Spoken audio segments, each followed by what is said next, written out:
okay with you. You're so smart to find your boss. Well done. So impressed. I'm told. So impressed.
So.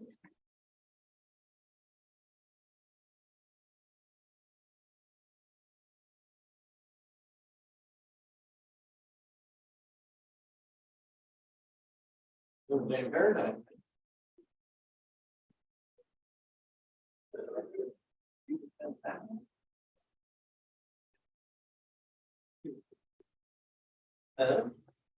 Very good.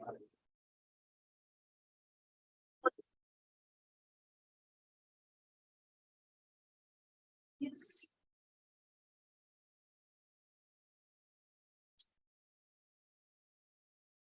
Then there's the ones.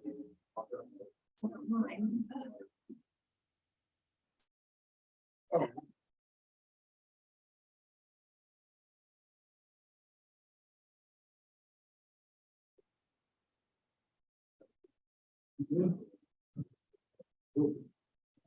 Yes, next time you're here.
Oh, There are a couple of pages, comments came in late today.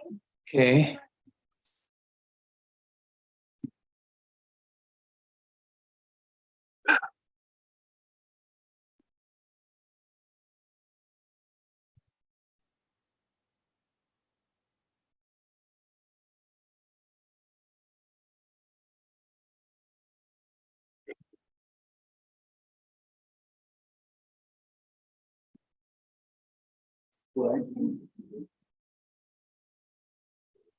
Is there a pen up there? No.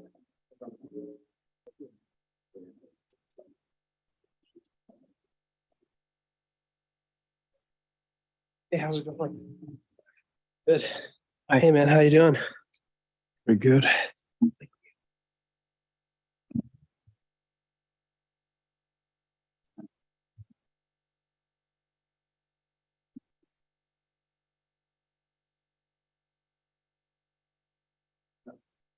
Still got time, still got time.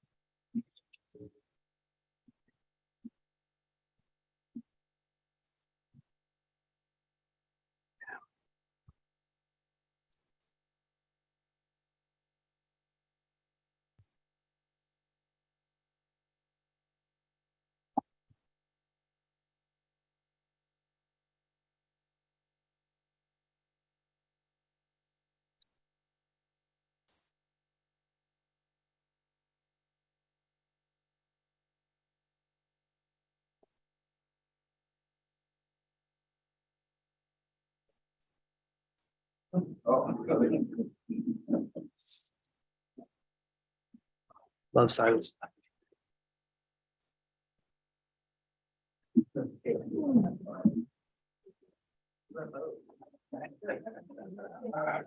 Like that?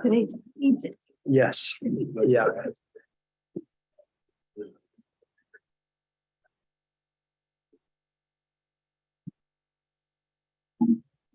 All right, it's 5:31, so we'll get this meeting rolling. I call to order planning commission meeting November 3rd, 2022, 5:30 PM.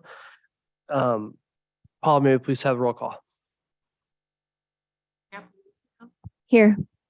Burnett, Here. that you? Can't hear whoever is talking. I can't hear you. Yeah, me neither.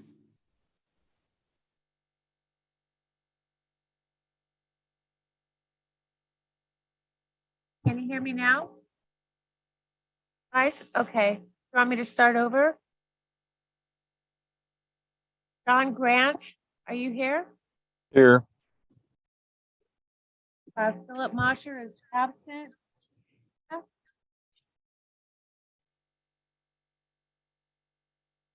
Commissioner Pena, are you here? Yes, I am here. Mark Papa, Here. Nick Portella. Here. Excellent, thank you. Let's please stand for the Pledge of Allegiance.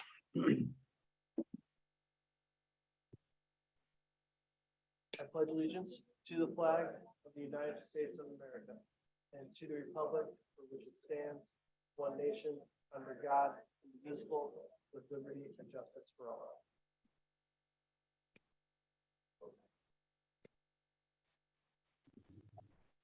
All right, next is an approval of the agenda. If all the commissioners have looked over the agenda, may I please have a motion to approve the agenda and second, please?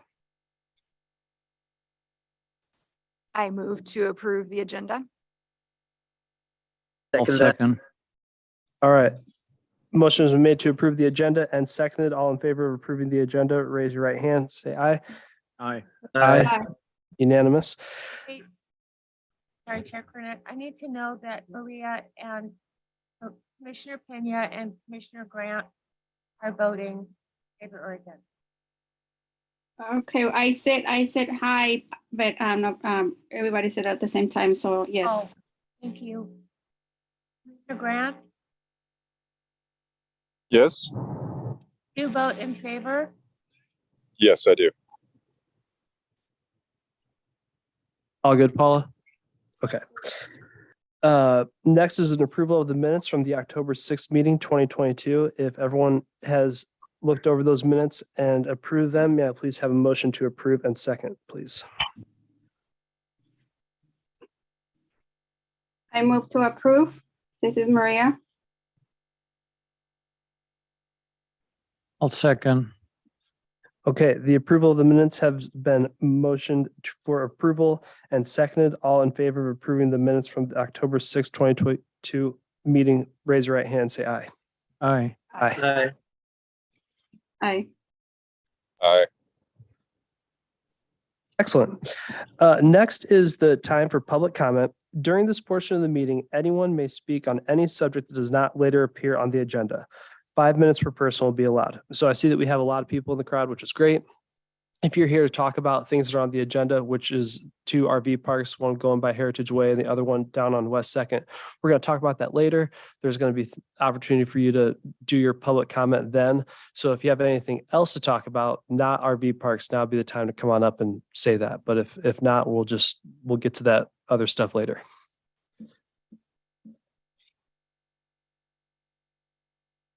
All right, no, all right. It seems like everyone here is for the RV park, which is great. Next is the quasi judicial public hearing. Got a few things to read before we get into this, so bear with me and we'll get to it. I just want to make sure we're doing the right one, so bear with me.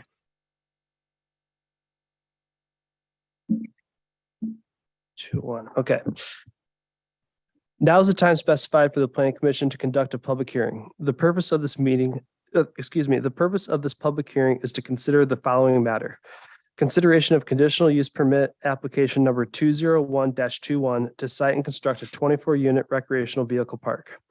The substantive criteria upon which the planning commission will base its decision in this matter are found in the Dallas Municipal Code, the Dallas Municipal Code's Land Use and Development Ordinance Articles 3.010, 3.020, 3.050, 5.030, 6.010, 6.050, 6.060, 6.100, 10.040, 10.050, 10.060, 10.070, 10.0100, 12.020, 12.030, 12.040, 12.050, 12.060, 12.070, and 12.080. So much of the Dallas Municipal Code there. A public hearing is required by law and certain rules apply. First and foremost, you must be recognized by the chair in order to speak and present testimony. When recognized by the chair, please unmute your microphone for those on Zoom and state your name and mailing address for the record. The hearing is required by law to be tape recorded. Generally, the public hearing procedure is as follows. Prior to the public hearing, a determination will be made of the qualifications of the commission members and allow for challenges from the audience. I will open the public hearing with the staff report. The purpose of the staff report at this point is to further identify the applicable criteria of the case being considered and to provide background information about the case. After the staff report, we will hear testimony from the applicant.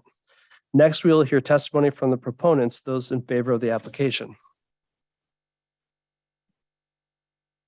Next, there will be testimony from the opponents, those not in favor of the application. Next, there will be testimony from anyone else who wishes to offer testimony or ask questions. Then, to honor the right of rebuttal, we will again hear from the proponents. To expedite the hearing, the commission members may ask questions of any person as they testify. When this process has been concluded, we will close the public testimony portion of the hearing. During the hearing, some important standards apply. First of all, those who testify must hold their testimony to the decision criteria, which are outlined in the agenda. As in all land use hearings, there are a complete set of rules, procedures, and criteria we must follow. Second, failure to raise an issue accompanied by statements or evidence sufficient to afford the commission members and the parties an opportunity to respond to that issue precludes an appeal to the Land Use Board of Appeals based on that issue.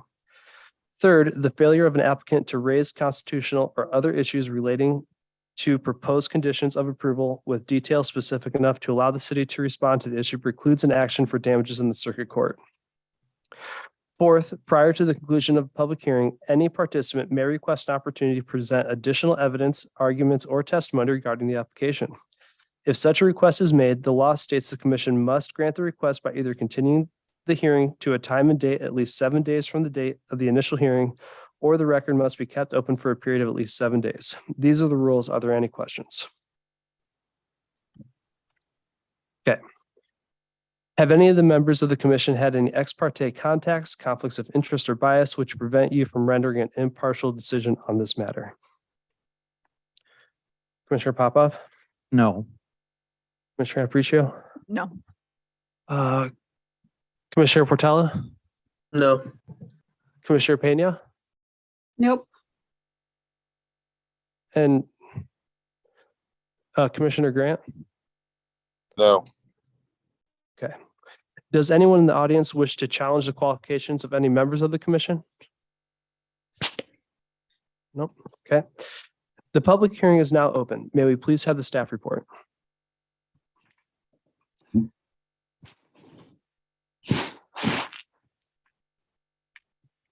Good evening, commissioners. Joshua Chandler, Community Development Department. Before we get started, I just wanted to point out two key differences with the proposals we have this evening.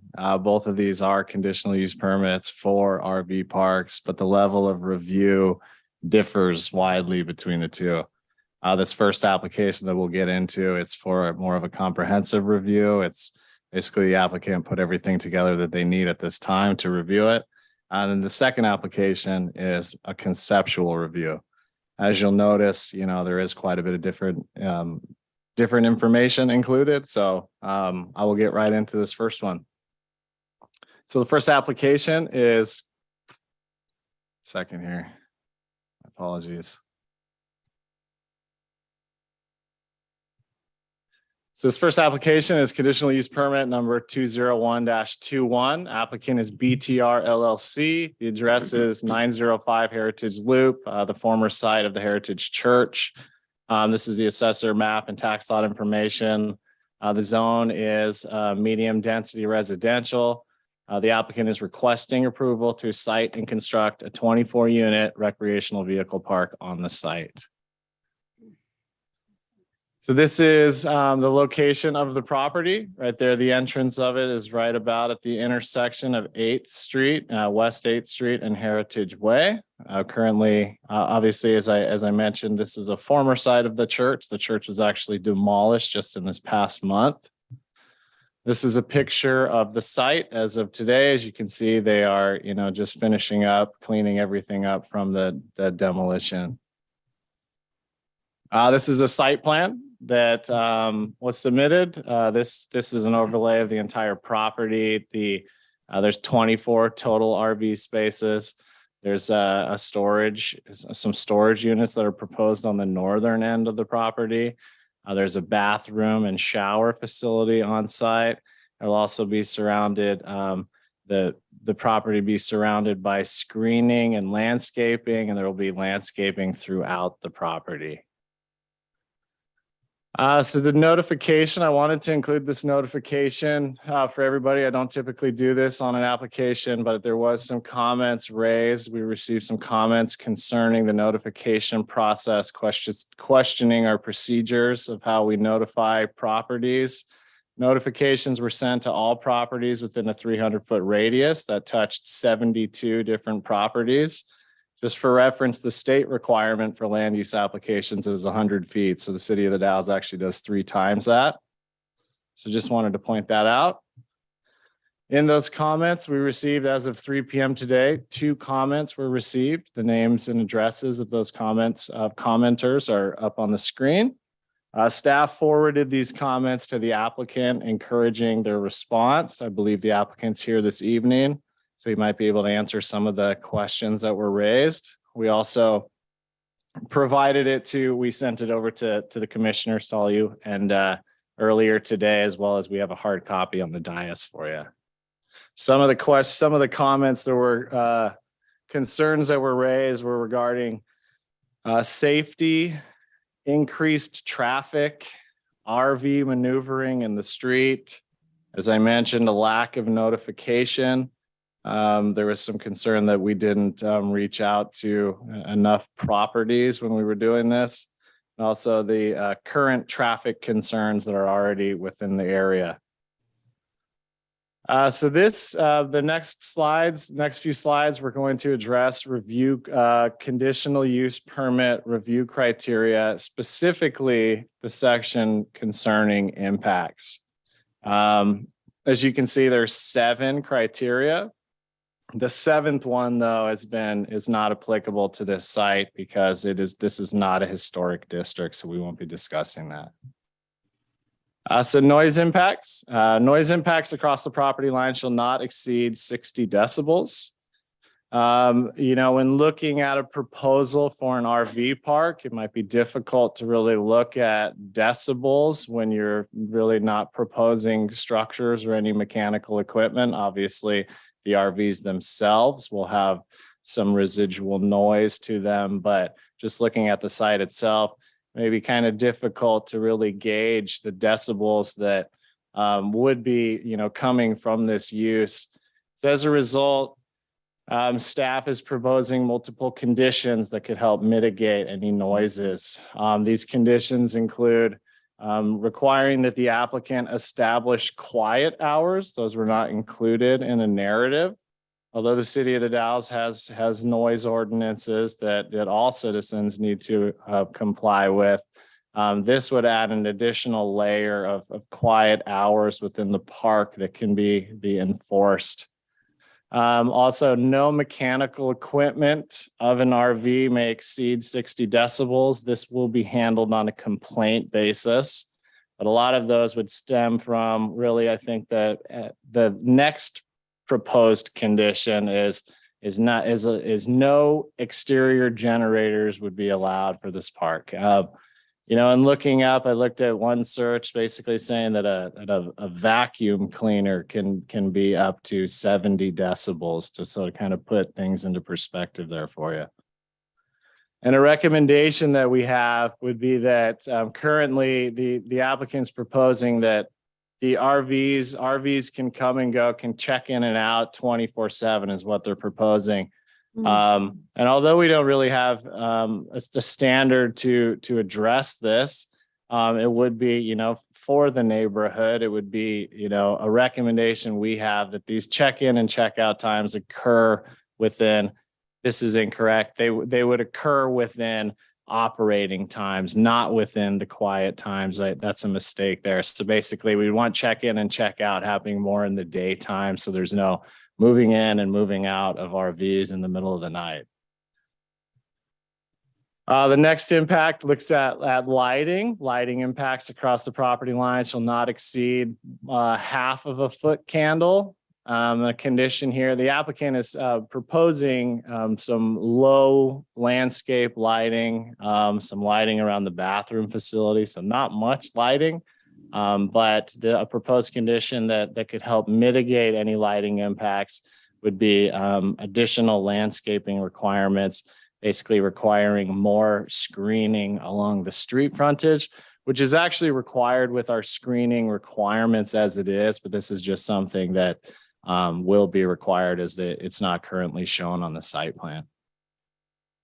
The next three impacts look at dust. Dust and particulate matter shall be confined to the property. There's different odors that should be confined to the property, and vibrations shall not be felt across the property line. The applicant's proposing to, surface the property with landscaping, grass, asphalt. All these things should, keep dust down rather well. Also, the screening around the property should keep a lot of that confined to the property. Really, the odors, these hit on those. Typically, this condition hits, or this criterion hits on more industrial users. The applicant mentioned there's just basic landscaping material will be used on site, so there should be very few odors produced from this use. And then vibrations, really staff didn't see anything other than just your typical moving in and out of an RV that would create much of vibration across the property line. The last impact that we'll talk about, this is the transportation, an impact on transportation. The transportation system is capable or can be made capable of supporting the additional transportation impacts generated by this. So to do this, staff had some additional requirements that I'll actually show on the next screen, some requirements and modifications that will need to be made to the site plan.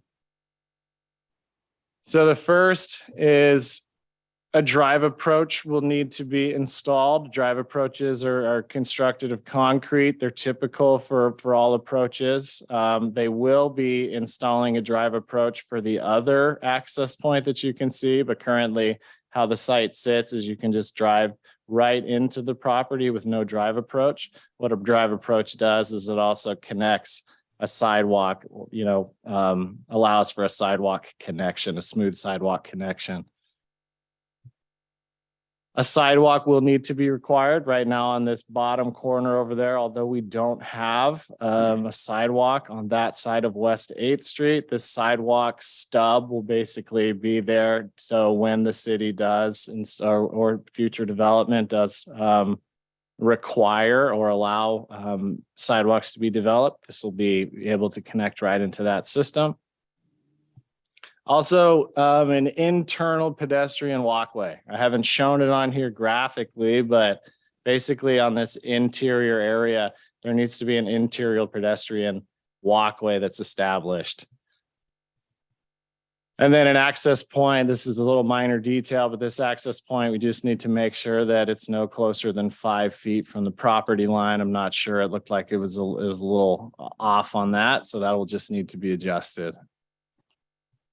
I'm looking at access for the site. So the Dallas Municipal Code requires that RV parks are connected to the system by the street system by either an arterial or collector street. These two roads are actually local streets. So the code allows an exception to this on a case-by-case basis. And the case-by-case basis that the city used was requiring a traffic impact study, while actually adding to the traffic impact study would have been required, but basically some additional requirements of that impact study that were a little unique to this. And that was that the applicant needed to show turning templates for 3 nearby study intersections. So we could see how RVs could be actually making it to the site and how they can easily go around these corners. And then looking, and also there is some turning templates that were provided. The applicant provided turning templates for both access points for multiple different sized RVs, showing how they can clearly make it in and out of the site. And from the traffic impact study, staff determined that no mitigation would be required from this development. Looking, there's also some additional requirements we wanted to add on this, and this might be a discussion point here. I know this was concerns that were raised. RV stays may not exceed 1 year. So in our code, the RV stays can be either short-term or long-term stays. Short-term stays are 30 days or less. And then long-term stays are up to 1 year. However, the code allows the Planning Commission to make a determination, if requested on, to allow RV stays to exceed 1 year. So it's ultimately up to the Planning Commission.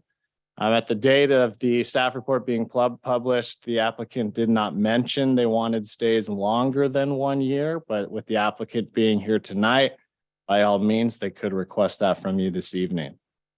The contact information for the manager needs to be posted on site at all times. There's not to be any outside storage of the park or of any guest on site whatsoever, except for you can basically have your recreational vehicle and 1 vehicle. That's all that really can be outside. And then all other state RV park requirements must be met. And in regards to violations of, any violations that come up from this park, those will be handled on a complaint basis. So the next step would be moving forward with 2 of these, alternatives in front of you. Staff's recommendation would be Planning Commission move to adopt Planning Commission Resolution 608-22, which would be approving the conditional use permit with the proposed conditions of approval. And the second option would be, if the Planning Commission desires to deny the conditional use permit, move to direct staff to prepare a resolution of denial, and you would need to specify the criteria concerning this denial. And with that, I am more than happy to answer any questions. Do you have questions? Okay. I just have a few right out of the gate. This is regarding sidewalks. So there's going to be a sidewalk coming up West 8th Street, and there is already a sidewalk in relation to the site on the southern boundary of the site coming along Heritage Way, and on the western boundary of the site coming along Heritage Loop, correct? Correct. Okay.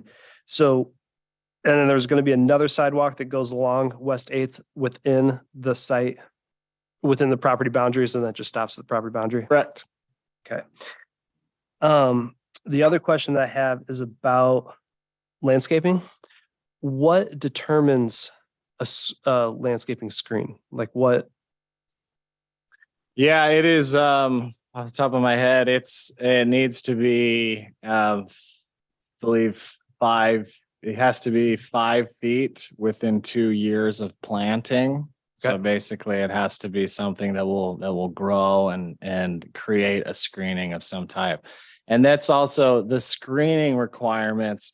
Not only is there to be landscaping screening, but there's also a fence that has to be installed. So it's kind of, they install a fence and then you put the landscape basically in front of it. So it's kind of a double, at least along the street frontage, it's a double screening. But Okay. as far as the landscaping that they're proposing arborvitaes basically for their screening around. Okay. The other question I have is lighting. When you're talking about the low lighting poles, are these the ones that are, I mean, I guess this is a better question for the applicant, but are we to understand that these are like the ones that you see at most state park campgrounds that are, 2 feet off the ground and just shine right below it, like for walking paths? That detail wasn't provided, so it'd be a great question for the applicant. Okay, cool. Go ahead. That's all I have for right now. I have two questions. So parking, you mentioned one vehicle per space. Is there any consideration for guest parking? And because of the density with 24 units, does that not fall under the criteria because that we need to have additional parking provided? I'm blanking on what we passed recently with multi-unit dwellings, how many parking places we needed. So I'm just curious what does the code say? And is there some conversation about guest parking? Yeah, so there's no guest parking proposed with this. And actually, the question regarding whether or not parking would be required for a multi-family development the code really doesn't say that an RV park would be considered multifamily because you have an option as an RV park to operate it as a short-term stay. So therefore, we wouldn't look at it as a permanent dwelling development. So as a result, it wouldn't have the same parking standards. The parking standards basically say it's basically one car per space, and that's what is being proposed. So no guest parking is proposed. Okay. And then my other question is the last slide or the slide before you said no storage. And yeah, I see on the plan that there are actually on-site storage. So when you're saying no storage, you're talking about the immediate site around the RV. Or are you talking these storage units are not going to be included in the proposal? Great question. Anything stored would have to be in those units. Basically, nothing sitting out and around the site. So, like I said, generators is kind of the big thing. It's making sure that everything is really confined to inside the units themselves. And with the storage units that are, I can ask the applicant this, but with the storage units that are proposed, are they going to be designated for each of the sites? So there's enough storage for each of the sites? That's a great question and that's a great question for the applicant. I know that there's 24 units proposed and 16 storage units. So that would be a question for them on how they are going to figure out that. Are these units all going to have utility hookups? They will, yes.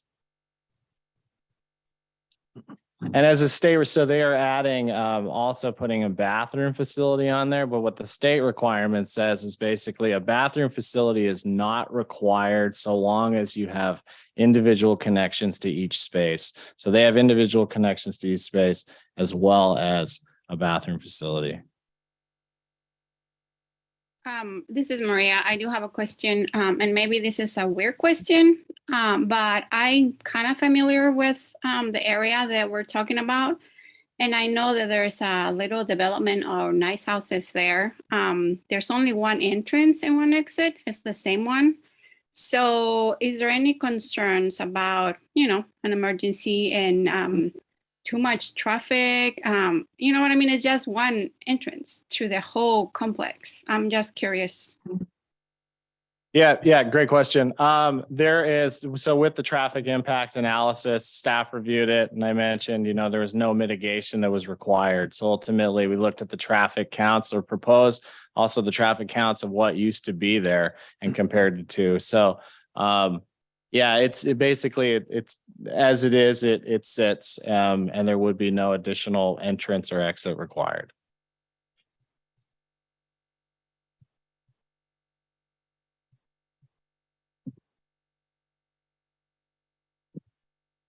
Do any other commissioners have any questions for the staff report specifically? Yes, I do. Okay.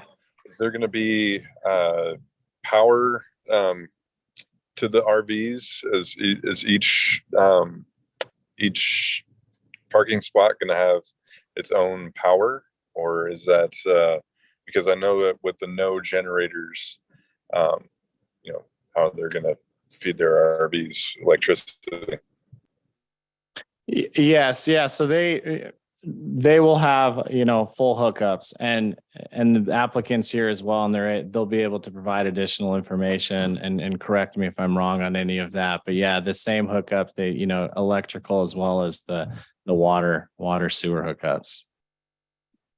Okay. Let's move on to the applicant. Will the applicant please come on up and please state your name and address for the record?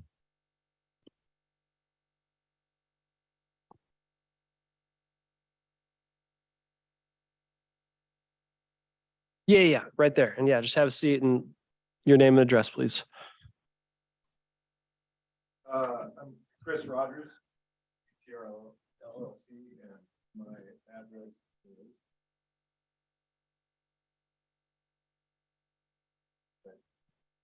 4328 North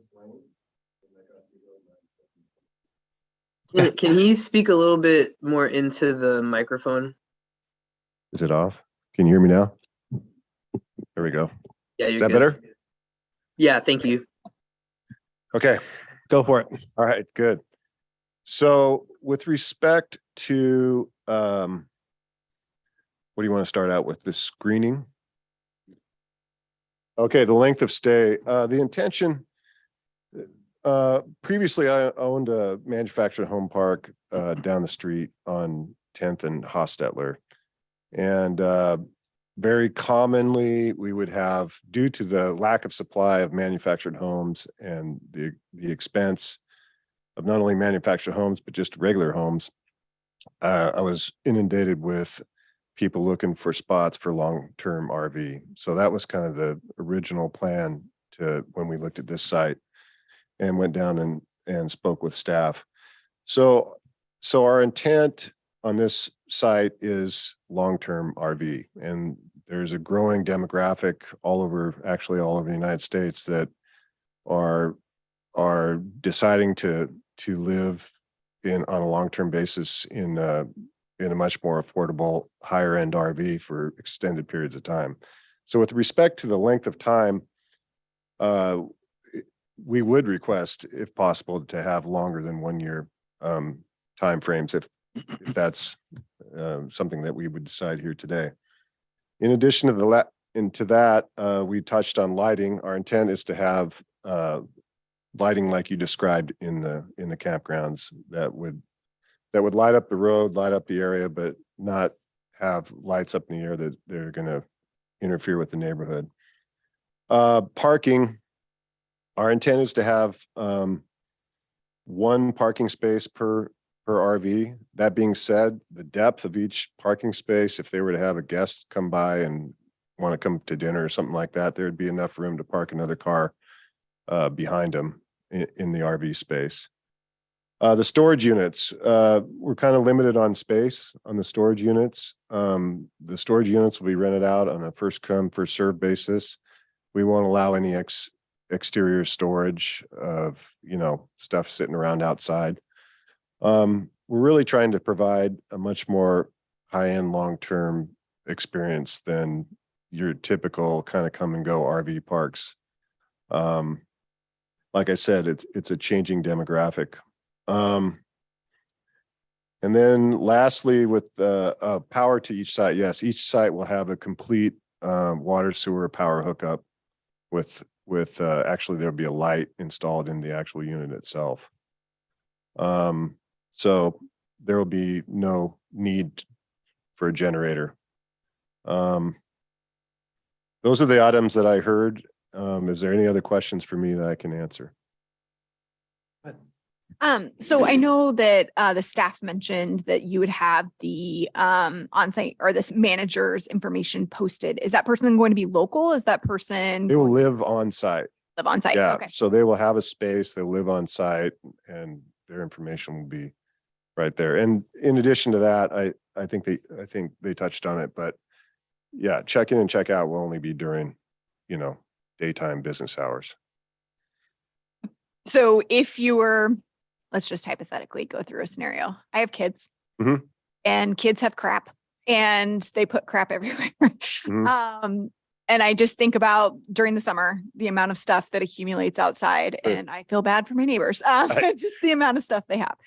So let's say a neighbor is not happy with Mhm. that and that Mhm. it's really distracting. It's disrupting not only the immediate vicinity, but also the greater community. What is the actions that you would hope that neighbor would take? Well, we will provide upon entrance into the park, we'll provide a list of rules and regulations and we will have subject to, you're going to get this much notice if this doesn't get taken care of.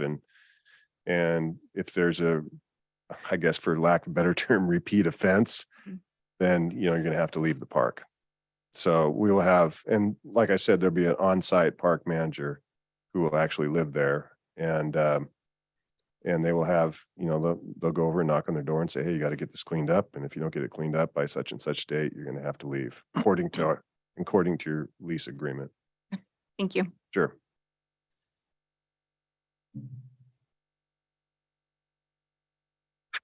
Mr. Papa, do you have any questions or thoughts for the applicant? Not right now, no. Okay. Commissioners on Zoom, do any of you have any questions or thoughts for the applicant? Yes, this is Maria again. I'm not very familiar. I don't own a trailer. I wish I had that money, but what is your sizes? What's the maximum size of a trailer that is going to be allowed in the park? Yeah, the depth of the spot is 60 foot, but I don't think they get any longer. What is it? 40 feet? There are 53s. The sites are 60 feet deep, but I'm not sure what the maximum length that you can buy right now. Dustin just told me that you can get 53s, but it was my understanding is 45 is pretty much the maximum. And sorry. Yeah, sorry, my last question. And there is enough room that said if every single one of them are that size, it's not gonna be like too full or too, I mean, it's gonna be enough space if like, let's say you get that many and that big of like the bigger size. Correct. The site was designed for that. The likelihood of that happening is very small, I would say. All right, thank you. So then just to make sure I'm envisioning this correctly, so they have the main RV site that's 60 feet. And in addition to that, there is another space for a vehicle. Correct. Okay, cool. And that space has the depth to potentially hold 2 vehicles if parked like back to back. Correct. Okay, thank you.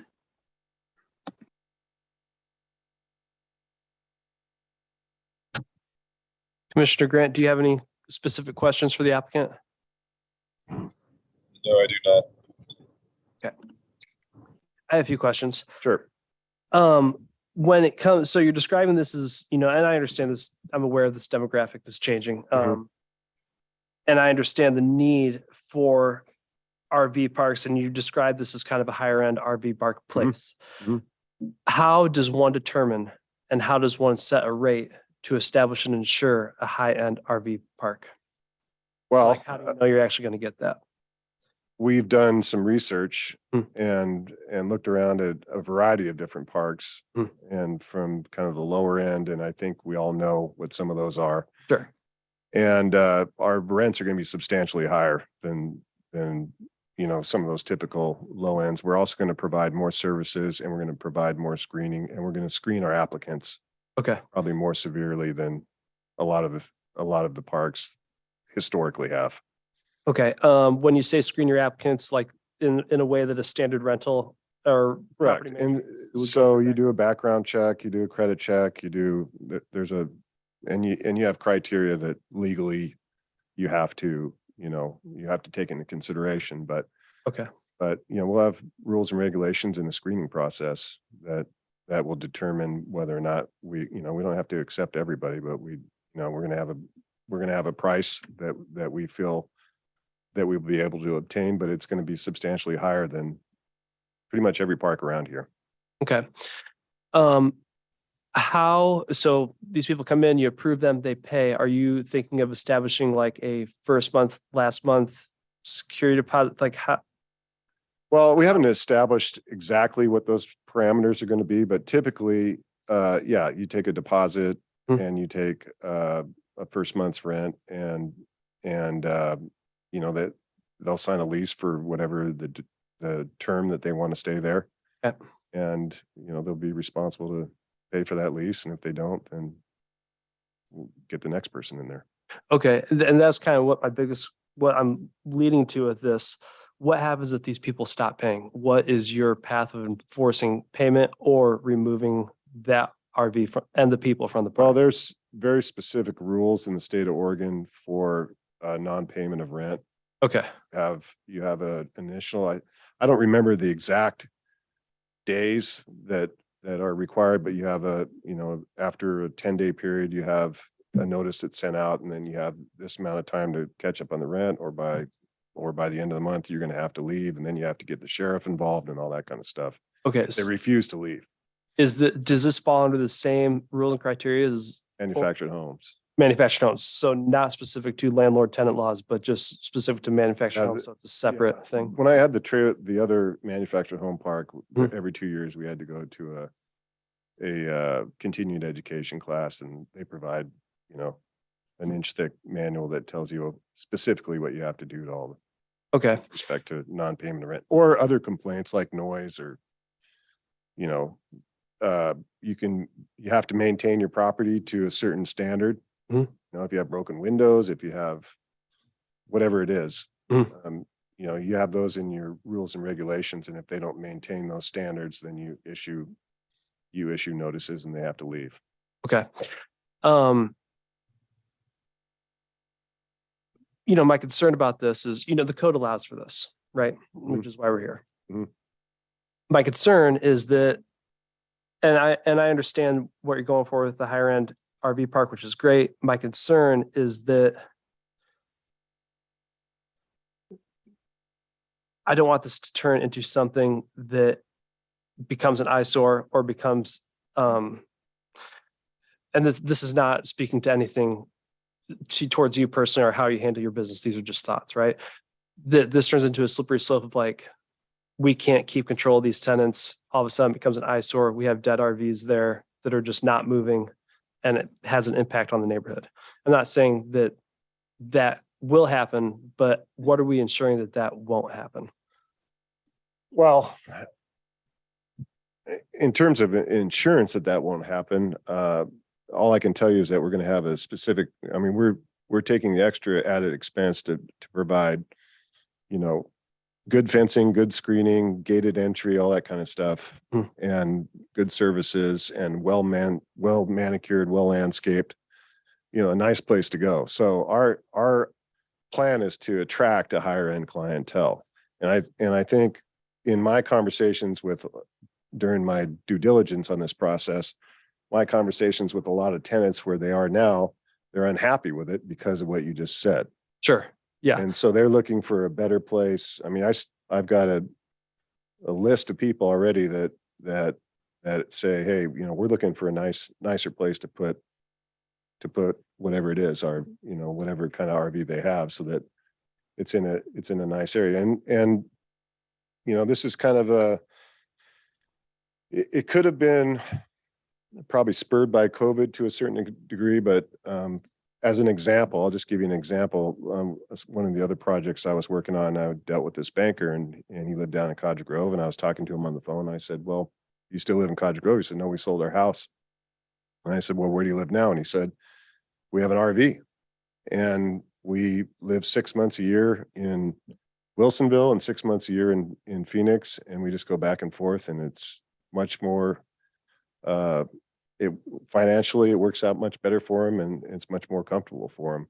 Sure. And so I think it's a relatively new demographic all throughout the country, but it seems like that is more and more the case here on the West Coast. Another friend of mine built one over in Idaho, and same thing happened. And his, when you compare the rents he's getting there versus the rents of just manufactured home parks, it's substantially higher. And because people are willing to have that mobility and have that ability to change locations without having the exorbitant expense of doing so. So that's the client we're going after. Okay, got it. What? Yeah, of course. Can I ask a quick follow-up? You mentioned in that you said that there'll be fencing and a gate. I missed that in the original That's conversation. our plan, is to have an entry gate. Yeah. Punch in, punch out gate for the Yeah, residents. security gate. On both ends. Correct. Thank you. And then one more quick question. You said that you would like to have the occupancy be for more than a year, term or stays for more than a year. I would think that there will be some people that want to stay more than a year. Yes. Okay. This goes along to just RVs becoming immobile. This may not be an accurate assessment of what I'm making, but I just don't want dead RVs there, which I know that you don't We're either. on the same page. Would it be appropriate, and do you think that it'd be a plausible thing for people to have to move sites after 1 year so that we can make sure those RVs are still in working order, still rolling, still moving? Sure. I mean, if that's a requirement, yeah, we can make that a requirement. How long? I mean, when you say move sites, what is that? Can you define what that means? Once a year, like move sites, like move spaces. Oh, I Like, see. like you're in spot 22. Yeah. Okay. You've been here for a year. You're rotating to spot Yeah, absolutely. 19 or 20, whatever. No problem. Yeah. Okay. Can I Okay. ask a follow-up question for that? Sorry. Sure. So when you're saying more than a year, then what does that mean? How many years are we talking about? And then after a year, is that somebody gonna apply for another year, or how is that gonna work? I'm curious. It would be up to whatever the planning commission decides. Okay. And I just have one. More than likely, I would imagine that these people will come for 6 months at a time. That's kind of what I'm thinking too.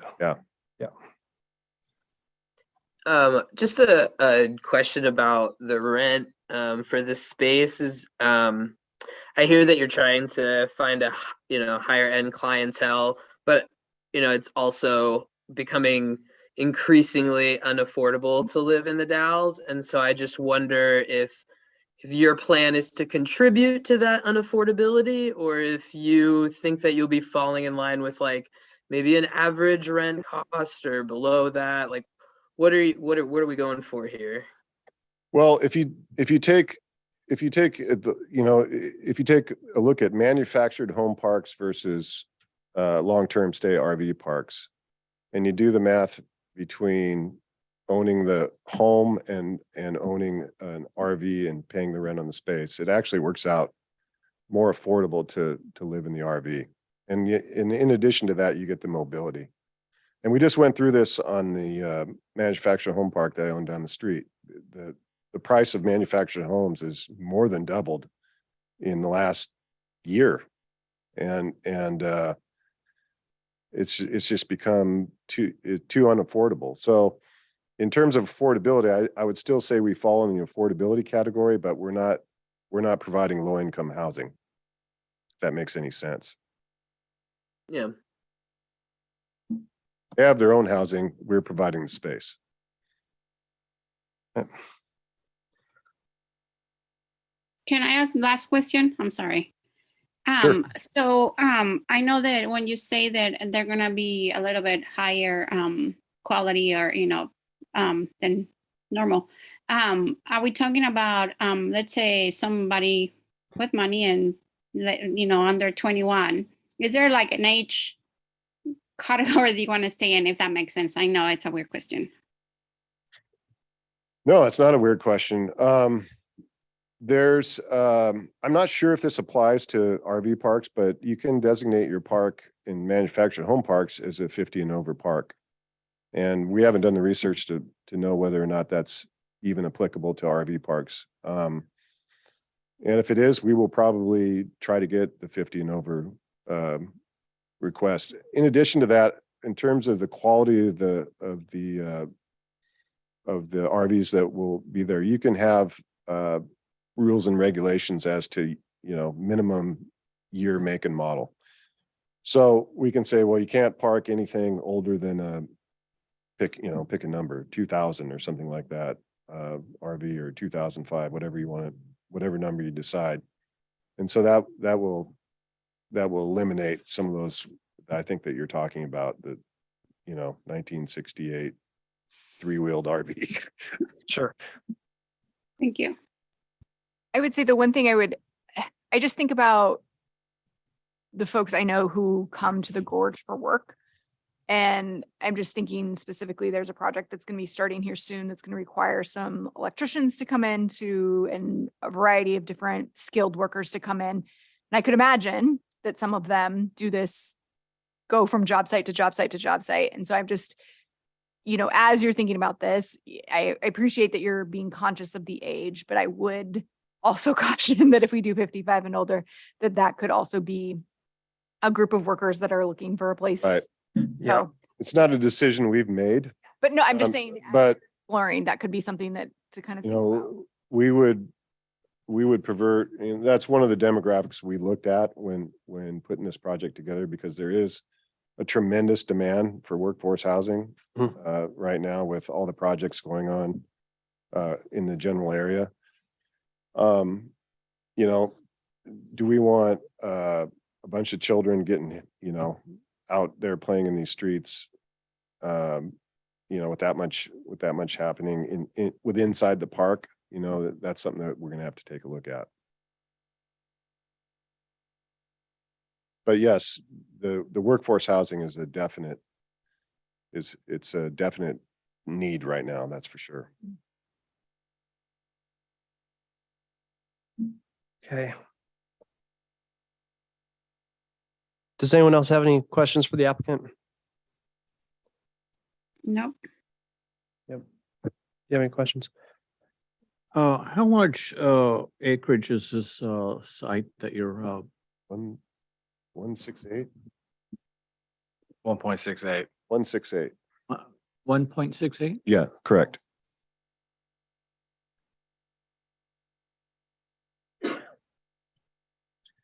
So then real quick, just so we can, get some clarification on the stay. Right now, there's a condition of approval that RV stays may not exceed more than 1 year.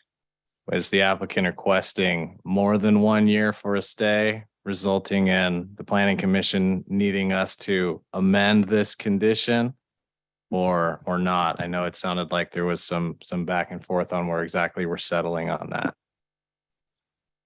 Well, I think he mentioned that we have to switch sites annually. That's one option that we talked about, or I think that would be the most, the way it's written now, would almost mandate that an RV would have to switch sites because they're just renting the site, whatever site number that is.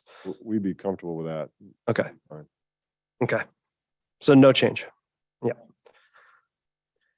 Okay. I think that's all the questions that we have. Thank you. Thank you. Yeah. For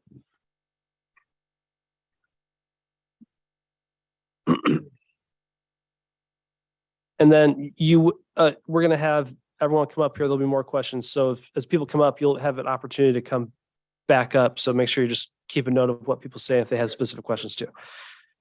Okay.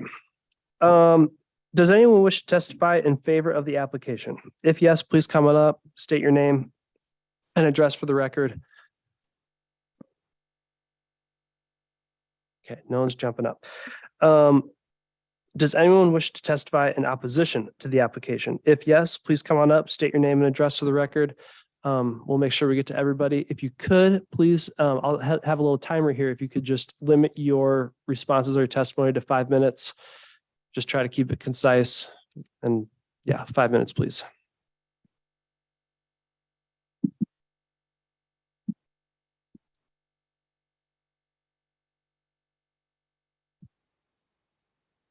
Good evening. Dave Arnold, 962 Heritage Loop. Been there a little over 5 years. You have my written comments I submitted earlier this afternoon. A couple of things came up in the meeting. Comments that came out from you guys. You talked about parking, one space per unit. If they're here more than a year, they might want more than one car. You're not providing any extra parking. If you've ever been over to Heritage Loop or Heritage Way on an evening, you'd see there's people parked where you're proposing a driveway right now. Okay. So there is no parking over there. And I don't know how you're going to enforce that. Question? Answer? Can you tell somebody you can't buy a second car? And if they do buy it and park it on the street, who enforces that? Well, go ahead. Sorry. No. You have an answer? You can park on the street there, right? Yes, and it's full now. Okay. So you talk limiting them to one vehicle. How do you enforce that? It would just be one vehicle on site, it sounds like. Okay, so if they have two, it's going to be parked on the street where there's no parking now. Okay. Yeah, I just, there was people in Heritage Loop and Heritage Way that were not even notified of this. Directly affects them. I know Maria mentioned the in and out.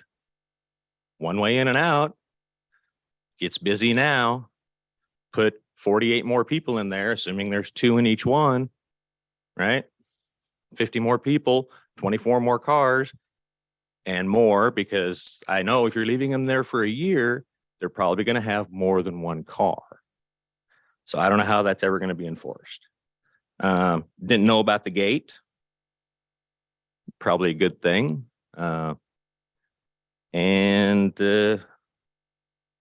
Yeah, you mentioned more services. I don't know what that entails, for higher end park. And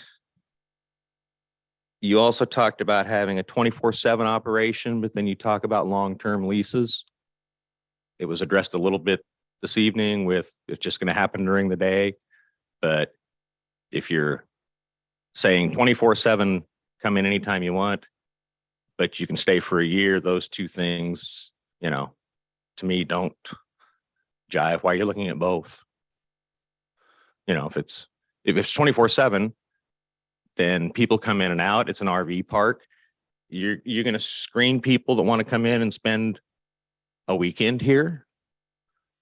Do you have to fill out an application, do all that? Or do you just take their money for, $50 a night or whatever, and then they're gone the next day? I don't think it's good for the neighborhood. It's a family neighborhood. I don't think this is going to encourage families to come in. It's not going to increase anybody's income in the city, because the houses that are there aren't houses that you get any income tax on. And the houses that are actually there now will probably go down in value, so you get less taxes on it. Unless you're going to make up for it by the taxes on the lot, because it's kind of being used as a moneymaker for somebody, right? That's all I got. Okay, thank you.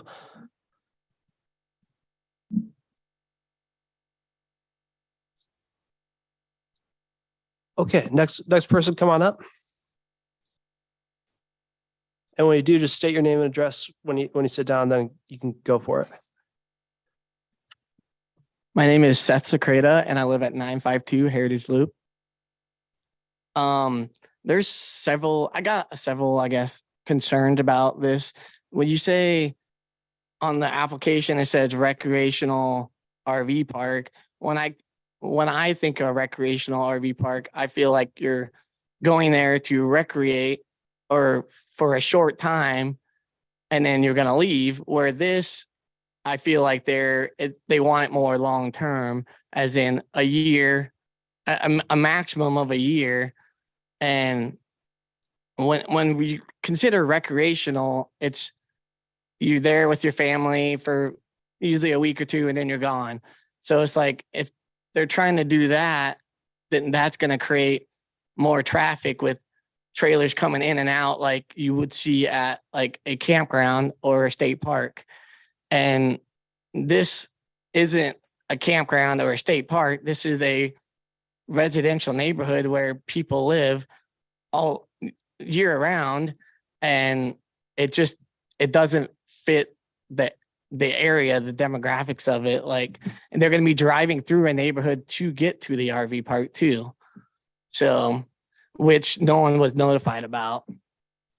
The people that live on Pomona and turning onto 8th. So, and then my other concern is that the second driveway that they're trying to put in.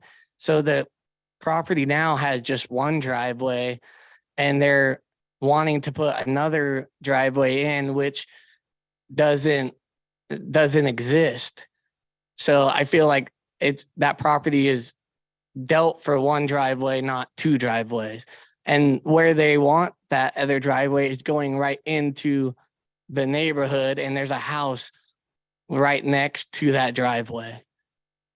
So like if kids are out playing, or like there's always tons of kids out playing in the summer and spring when it's nice on the sidewalks, walking their dogs and that kind of stuff. And I could see that being a problem with people trying to come in and out of the RV park while they're doing that. And then my other concern is just like our property values of the housing. It's like, if I go to sell my house, I mean, I don't know if there's someone that's going to really want to buy my house if there's literally an RV park right across the street from my house. So that's a concern too. And then like for the city, I don't see an upside to this because you guys aren't getting any tax money off of this besides just the property itself. Where if they would divide it up into like lots, we would get tax money on each of those lots. Yeah, so that's kind of where I'm at with all that. So, and then is there going to be a restriction on what year of an RV can go in or out of the RV park? Like, as in they say high end. So they're like some places they have a year where it can't be older than like a 2000 or 2005 or whatever their rule might be. So.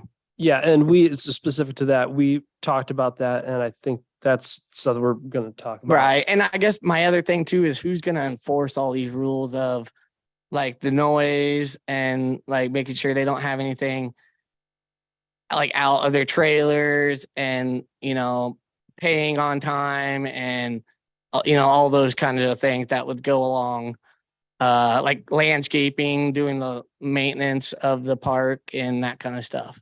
Sure. So to answer that question just quickly, so conceptually, this kind of works like let's just think of it as like a big apartment complex. Right. That apartment complex has an on-site property manager that's responsible for collecting fees from the tenants, things like that. So that's how that aspect will work. And then that person will also make sure that those people are keeping their place nice and things like that. Now, if they aren't, let's say there's this imaginary apartment complex that's not looking so good. Right. The neighbors have a right to say, hey, city code enforcement, that's not looking very good. Please send code enforcement over there to clean it up and let the owners know. And that's a whole nother process. So you as neighbors, if something is out of place and continuously out of place, you have the right as a citizen of the Dallas to go to the city and make that complaint. Okay. Yeah. All right. I think that's about all I had. So. Okay. All right. Thank you. Yeah, thank you. Perfect timing. Okay, next person, please.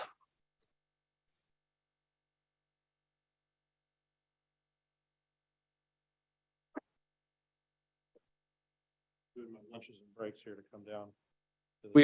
We appreciate that. My name's Travis Yates. I live at 1213 Jefferson Street. I'm not directly impacted locally to this facility. However, I am a citizen of the city. and I would like to make my voices concerned. I have friends that live in that neighborhood. It's a family neighborhood. It's not a high density in that particular area right there. Area. What you're proposing is bringing in how many sites?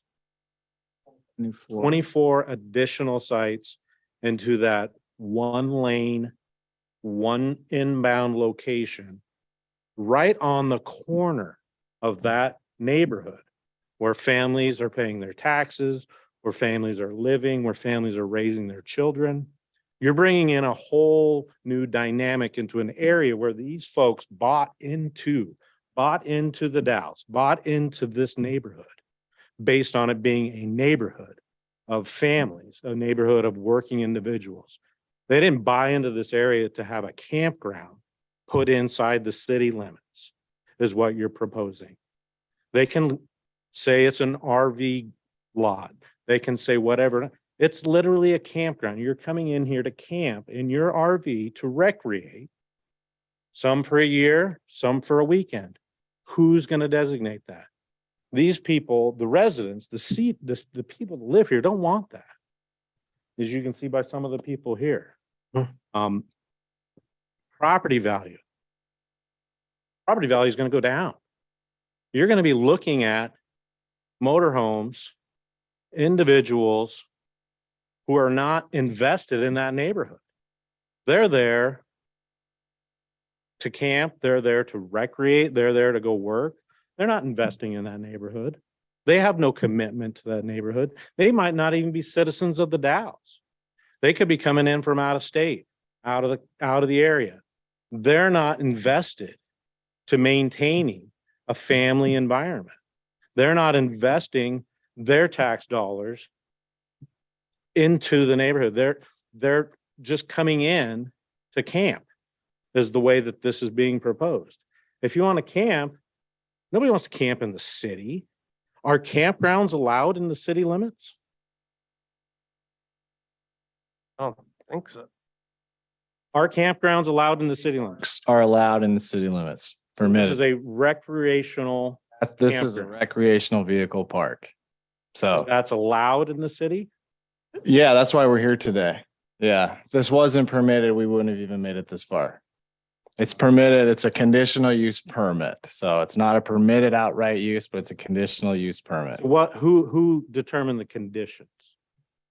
The conditions, staff put together a series of conditions that are laid out in the staff report. I don't know if you've reviewed that. I have not. Okay, and I'm then just curious. the planning commission can also, if they any impacts the planning commission sees, they can require additional conditions. So, I mean, there are Are there definite- currently any other recreational campgrounds in the city? There's one. There's one that went through this process probably about 6 years ago, and it's over right when you're about to head out of town on 10th Street. And it is in the city limits. Yeah. I'm opposed to this as a citizen of the Dalles. I'm opposed to this as a family member, property owner in the Dalles. I don't see this being a win for the neighborhood. I don't see it being a win for the city. I don't know where you folks live, but I wouldn't want a recreational campground right out my front window where my kids can run and play, where my neighbors' kids are riding their bikes. This is going to increase traffic in a one intersection, one way in, one way out. It's a lose-lose for the neighborhood. By allowing this to come into the neighborhood, you're telling the citizens of this area, we don't care about your property value. We don't care about your public safety.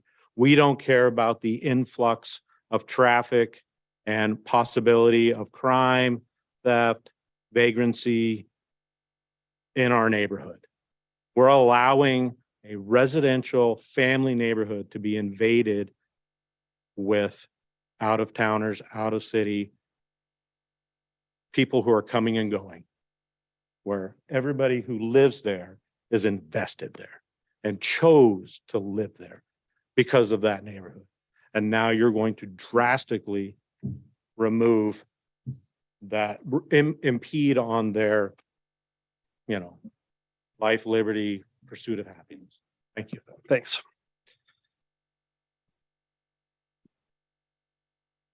All right, next person.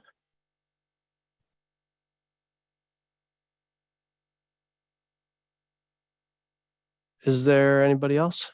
No?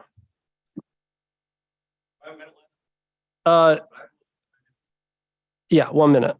1 minute. We're doing carryover because you left at 4 minutes. But please state your name and Reclaim my time. Dave Arnold again, 962 Heritage Loop. You talk about mobile homes being more expensive and they cost more to put in because they're designed to be lived in 365 days a year. I have yet to see an RV that is designed to be lived in for more than 3 to maybe 6 months out of the year. And the rest of the time they're parked because they're not built that well. They're not insulated. They're energy wasters, but bring them in. Thank you. you bet. Thanks. Yes. Hi. I'm not speaking in opposition. I just had a question, if I may, and that is, it sounds like many of the neighbors are concerned that there would. Sorry. Scott McEwen, 1017C Pomona Street West. Thanks. It seems like many of the neighbors are concerned there would be a short term, people just staying a few days, coming in and out. And would the applicant, it sounds like what the applicant doesn't want that either. And would the applicant consider making a minimum stay, say a month? Just wondered. Okay, thank you.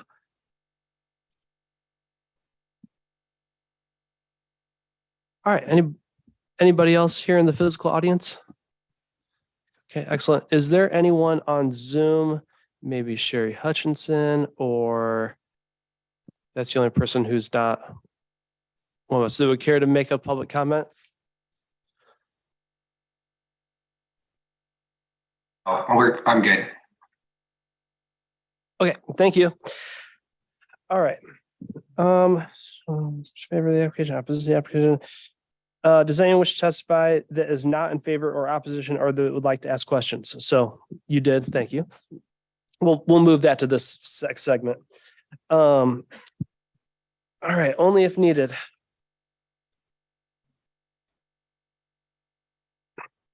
Do any of those in favor of the application wish to rebut argument from the opponents? And in this case, we can turn to the applicant for that if he cares to. Once again, please state your name and address for the record if you'd like to address anything that anyone said or anything like that. Yeah, that's great.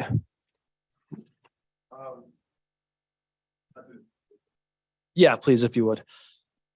Chris Rogers, BTR LLC, 4328 Lords Lane, Lake Oswego 97035. With respect to the length of stay, we discussed during the application process whether or not we wanted any short-term RV stays, which changes the entire management and taxation of the individual sites. And we requested not to have any short-term RV stays. Mm-hmm. So I think minimum is 30 days. Is that right? For short term, Right. it's 30. Yeah, so we will definitely have a minimum of 30-day stay. Okay. Our goal is to have longer stays than that. With respect to the people's concern about the, I guess, how can I say this? Having sort of a eyesore and something that you touched on earlier. Sure. We're certainly willing to increase the height of the screening in order to minimize any sort of visual impact that would have, in addition to, maybe sound, or we talked about decibels and that kind of stuff. So we're perfectly willing to, cordon off this, as much as possible to minimize the impact to the neighbors, which I understand their concerns. And with respect to the cars, it's my experience in in manufactured home parks, in addition to some of the people that I know that own these longer term RV parks, is that typically it's more or less a retired couple, or like you said, a workforce housing. So most of them have just one vehicle.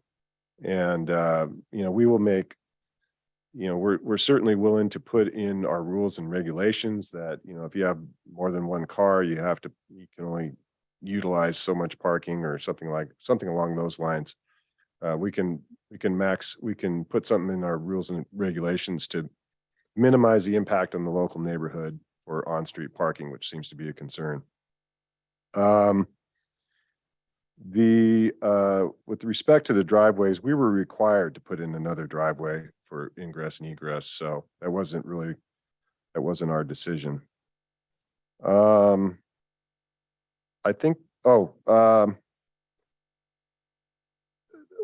thing I want to make clear is that, we're not proposing a campground. We're not proposing a site for people to come for the weekend or anything like that. Like I said, we want to have a minimum of 30 days RV stays, and all the management will be on site, as I suggested earlier, and all the maintenance and landscaping, that kind of thing, will be hired out to third parties. So it'll be maintained.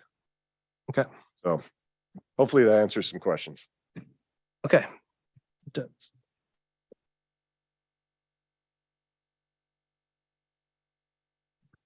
All right. Thank you, everyone, for especially your input. These are all just helpful to hear and things like that. Do commissioners feel as if they've had enough information to make a decision? Have we asked all the questions of staff, the applicant, et cetera? Yes.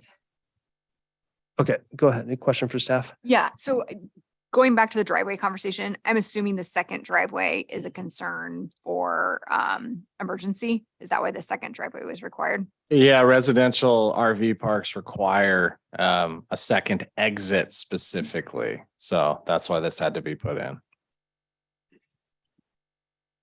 Any other commissioners on Zoom have questions, outstanding questions before we get into deliberations on this?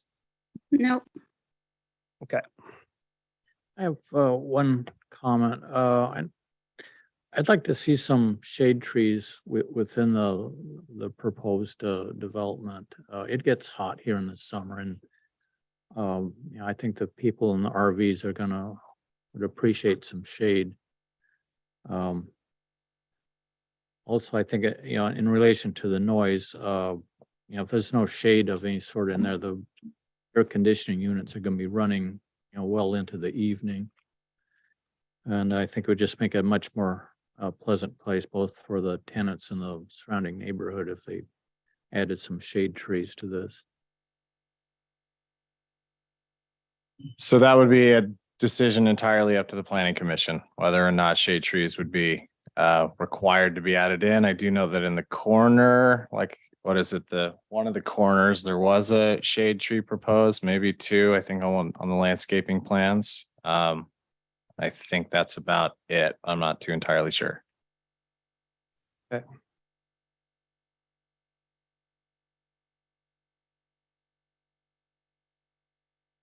Okay. All good? Yeah, all good. Okay.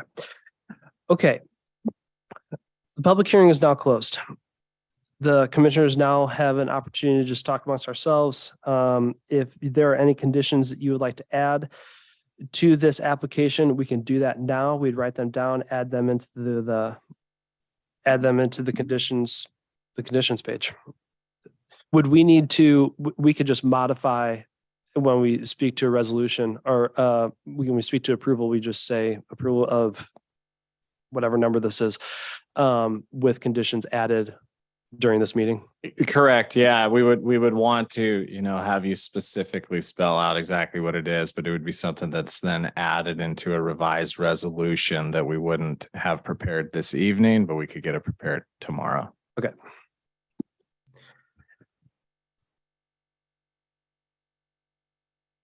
Okay. Any commissioner thoughts, deliberations? Anyone can start, or I could just start going around the horn and call on you. Commissioner Grant, any thoughts statements? I mean, I don't have anything. No. Okay. Commissioner Portello, any thoughts, statements, additions, subtractions, et cetera? I do like the idea of adding a condition for shade. I think that the commissioner makes a good point about noise insulation for the AC units, and just provide might as well be able to prevent creating a heat island while we can. And so I think that that's actually probably a wise thing to put in there. Okay. So as a reminder on that for the screening, there will be screening vegetation all the way around the development. So something to think about there. But that's just surrounding, it's not providing shade. Correct, not specifically to different spaces. Okay, cool. Okay. Commissioner Pena, same question for you, please. No, I'm good. Commissioner Aparicio. Just to clarify to staff, if this request is for long-term, the minimum stay is automatically implied, or we would need to add that condition if this was to be approved? Yeah, if basically they would be capped at what our code requires is it would have to be more than 30 days. Every stay would have to be more than 30 days. 30 days to 1 year is how it currently sits. We don't need to add, if we were to say long-term, that we would not need to add that condition into this. Correct. Yeah. How it currently reads is that RV stays may be up there for 1 year. The thing that the applicant was pointing out earlier is that what a short-term stay, if it's less than 30 days, if you have a short-term stay, that has to be shown on the plan, and it has to report nightly stays, because short-term stays are considered transient lodging. So we would paying every single short-term stay pays transient lodging taxes. There's a different way in how we calculate SDCs when it's a short-term stay. And in going, as he was pointing out, and going through our site when we've been discussing this it's been a year now since we've been discussing this project. He I'm guessing decided to go the long-term route because it's, obviously you're paying a one-time system development charge, and you don't have to recoup and pay into the transient lodging taxes. So. But for some reason, if you want stays longer than 1 year, want him to allow people to stay longer than 1 year, we would need to amend one of our conditions. But I feel like you may have resolved it in the requiring them to move spaces if they are in fact longer than a year. That's what I got from the conversation. And just to follow up on that, if I could, the code allows for this to be short-term, but in this application, they are not applying for that short-term status. Correct. Could that ever be changed in the future? Yeah, they would have to come back to us, and then we would want it to be clearly shown on the plan which of them are going to be short term, or if the whole thing. I'd have to take a closer look at it, but it would be quite a bit. Probably take it back through some type of review again to change it, because here we're approving an application for long-term stays. We're not for short-term stays. So there would have to be a modification to the conditional use permit. Most likely, I'm guessing it would probably come back in front of you to be a short-term stay. Okay. I think just for the record, we should just add that condition, just so add the condition that the stays must be over 30 days. Just so that it's for the record, and it's just there for everyone to see, and so that everyone has a clear understanding. That's what everyone's going for. Okay. Sorry, and we talked at one point about a minimum year for the RV to be there, and that is not currently in the conditions. We would need to add that into the conditions. No, that's in there. It's already in there. Yeah, Okay. cannot exceed 1 year.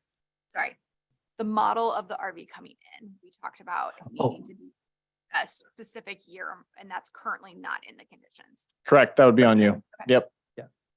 Do you want to add, RV models cannot be over 20 years old from the current date of allowing, let me think about how to word that real quick. Hang on.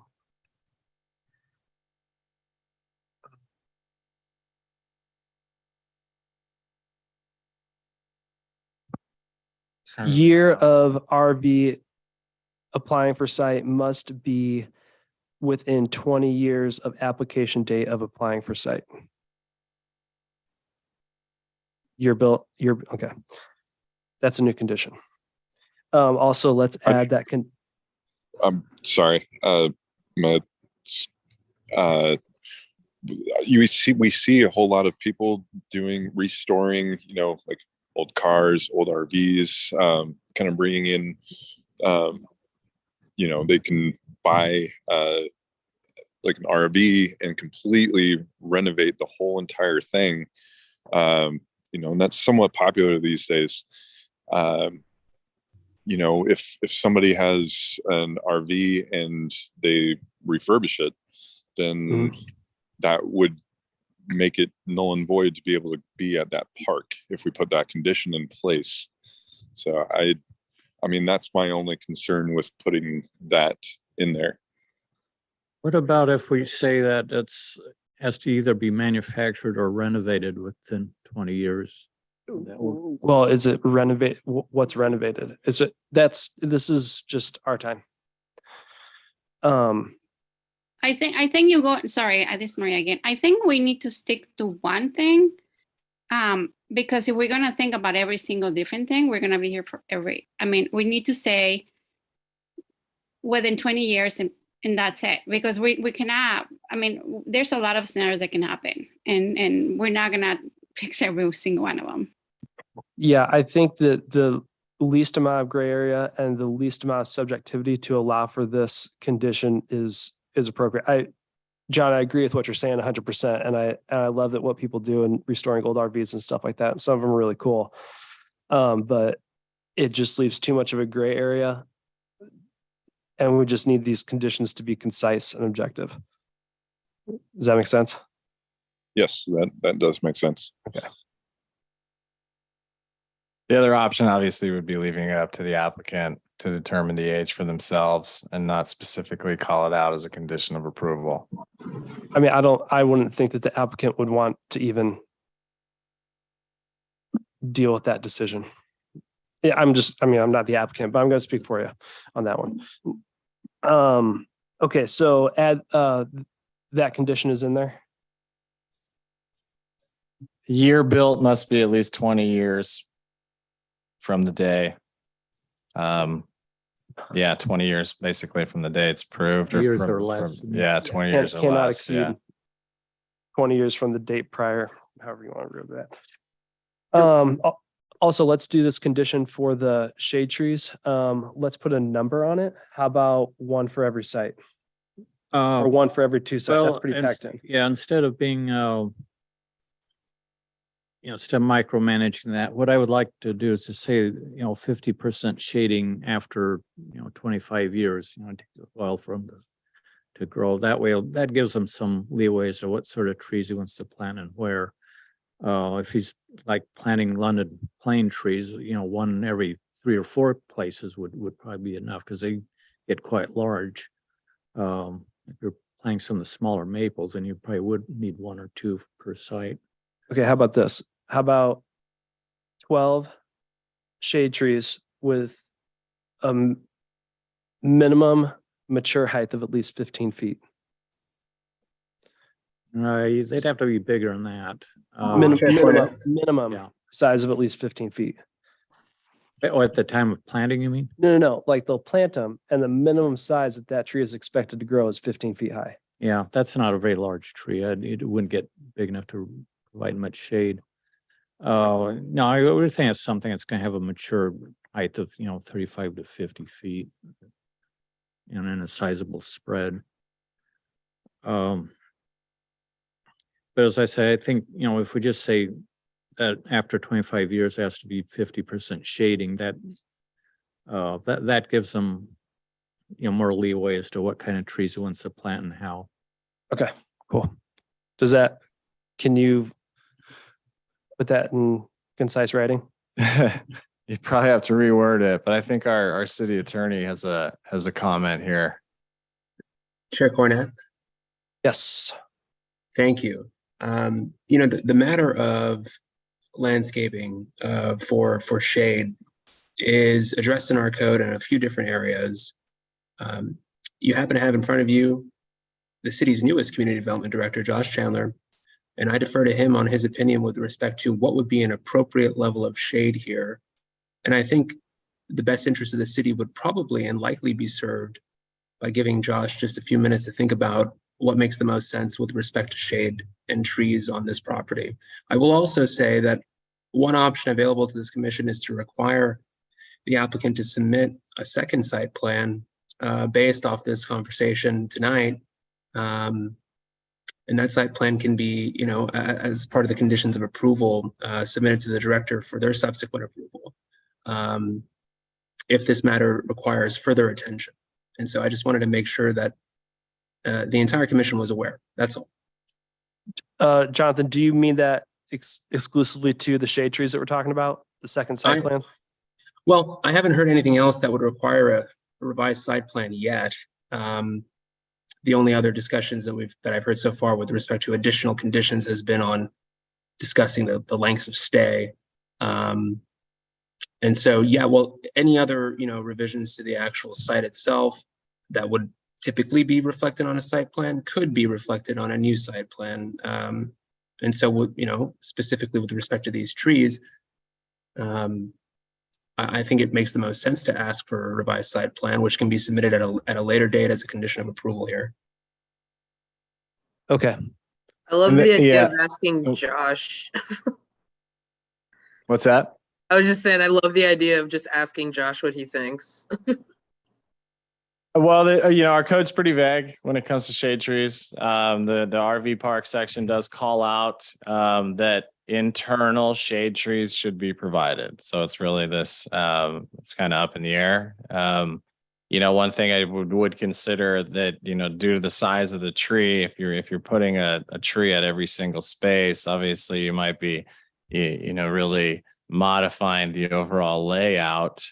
These spaces are 10 feet apart. So, the larger radius of your tree, you're definitely going to be encroaching into the additional spaces. So you could be looking at possibly a modification to the overall layout if they're going to be, right next to each space. There was the initial conversation about one per space. I'm all for trees, but one per space, 24 additional trees in there. That's a substantial amount of trees. But we could take a closer look at it. I think more along the western or the eastern property line, or probably some additional areas to put trees. There's some extra land there that's not being used or occupied for anything. I would just lean towards that. If you start adding trees per space, you are probably looking at a modification or respacing of the spaces in general, and that could result in an overall plan that changes significantly, that we would have to review it again. Okay. Something to keep in mind there. Okay. Personally, I'd like to see some shade trees on that south and west side as it comes around the corner, kind of cush it out a little bit. So I would opt to add a condition for a second site review plan, as Jonathan Carr explained, regarding the shade trees, and for that to be submitted. Yeah, we could do that. There's also, the applicant will be required to submit a revised site plan, because there are some conditions that are included in here that will result in some changes, some minor changes, for instance, adding in the drive approach on the sidewalk and things of that nature. So there'll be some slight modifications to the plan as it is. And that's typical after going through an application review process, that a revised plan will come to us and we'll review it and make sure it's meeting conditions of approval that are addressed. Okay. Let's add a condition that quiet hours be the business hours, check in, check out be 9 to 5, and then have it follow the quiet hours that the city has established, the 10 PM to 8 AM quiet hours. Okay.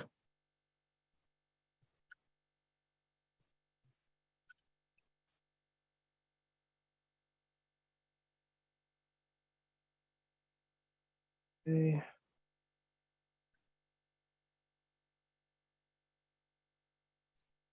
I don't think I have.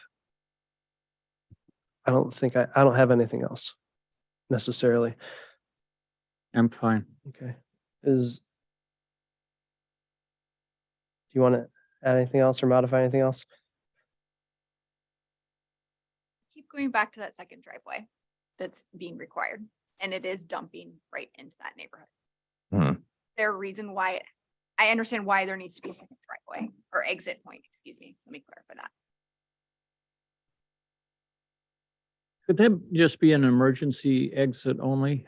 Ooh, 1 sec here. Let's have Commissioner Aparicio finish her thought here. I'm just wondering, is there anywhere else that exit can go so that it is not?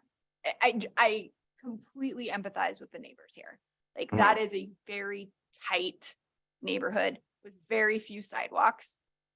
I drive that area fairly regularly, and I regularly see dogs, cars, everything and everywhere. And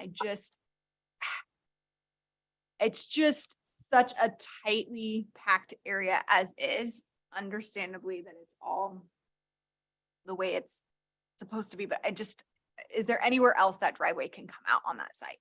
And I know that this is a lot to ask at this point, but it just seems to be a huge impact. I would defer to the code saying that driveway needs to be at least 5 feet off the property line. That's what I would defer to. And I would say that it would be up to the applicant to determine where this other driveway is going to be. The driveways need to be at least 75 feet apart from each other. That's what's required in the code. So I'm assuming that does require that the driveway is on the Heritage Loop side.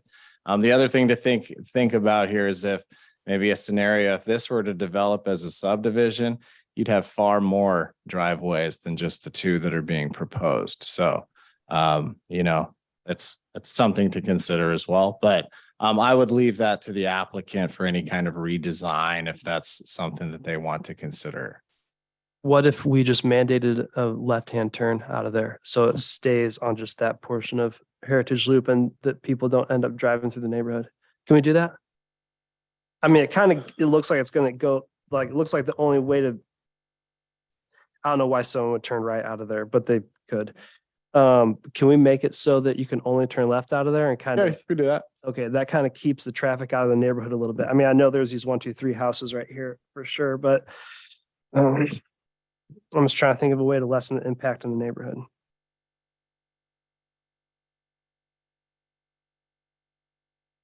Does that satisfy that to as much of the degree that we can? It is true. If there are houses there'd be 1, 2, 3. There'd probably be at least 4 driveways there, if not another street, because I could see Heritage Way or that part of Heritage Loop just going straight all the way to where West 8th would come out. Okay, let's add a condition that the Heritage Loop exit on the west side of the property has to be a mandatory left exit. Okay.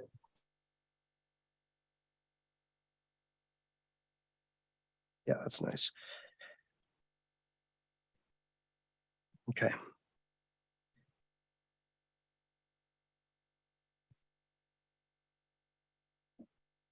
I don't think I have anything else. As we get into, the commissioner's getting ready for a motion. We do have to remember that this recreational vehicle parks are allowed in the code. They can happen, just like an apartment building and just like whatever else is allowed in medium density. I can't think of it off the top of my head. If you are to vote against it, or if we are to deny it, we need to point to something very specific in the code, which would allow us to not allow this. It has to be specific. That being said, since the code does allow it, from what we can see here in this criteria, we're making the absolute best that we can be. Or we are trying to make it the absolute best it can be for the neighborhood and things like that. And yeah, I don't have anything else to say.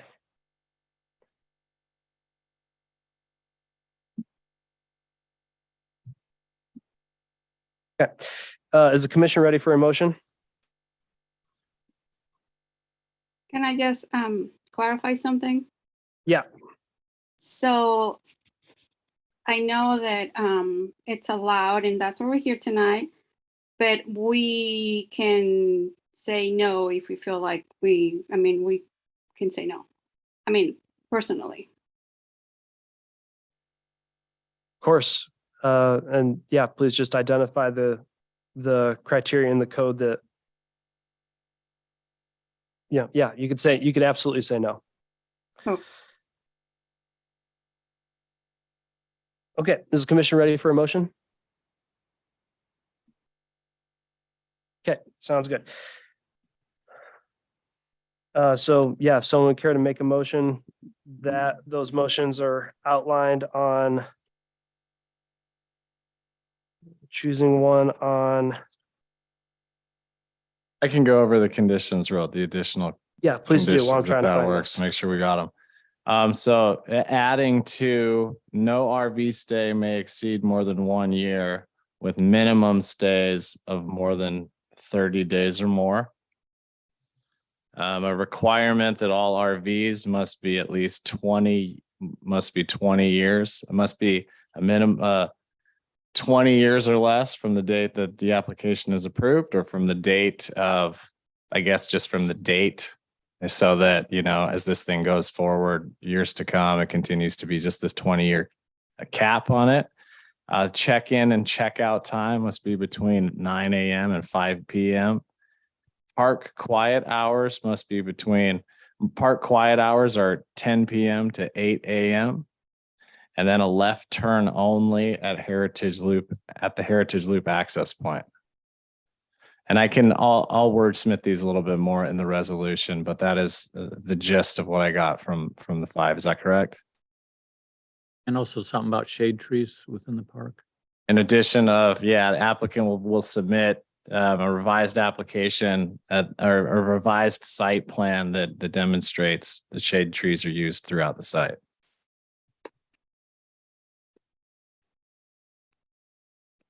Okay, so the staff recommendations 1 or 2 is available on page 29 of the packet. Someone would care to make a motion?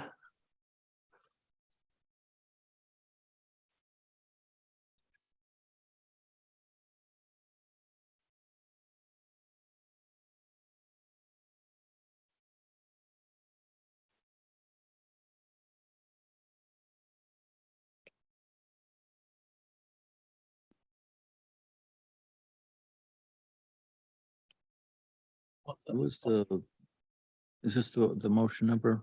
Yeah, exactly. Okay, I'll make a motion that we approve application number CUP 201-21 BTR LLC 905 Heritage Way with the conditions that we've added.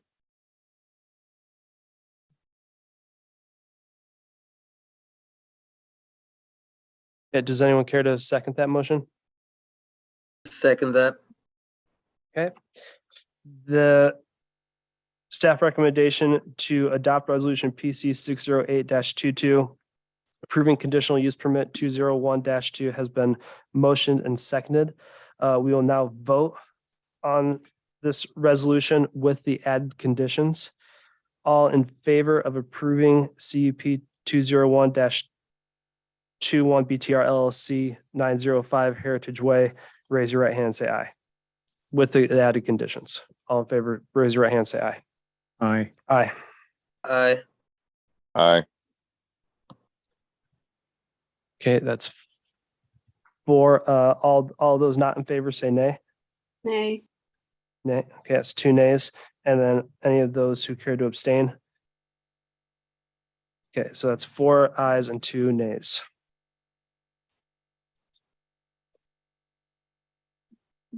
Okay.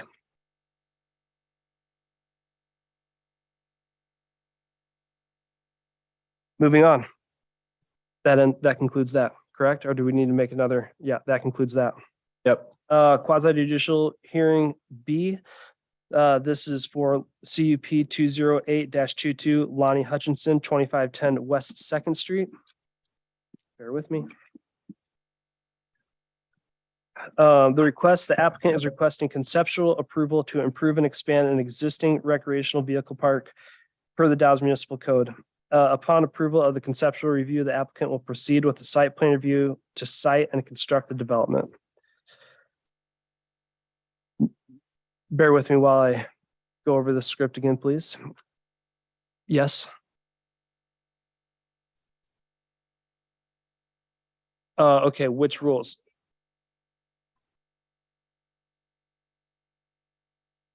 Okay.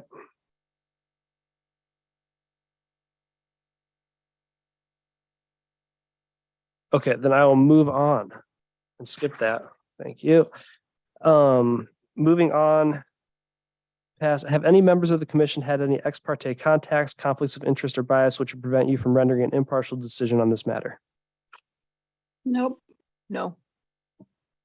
Commissioner Popoff? No. No. No.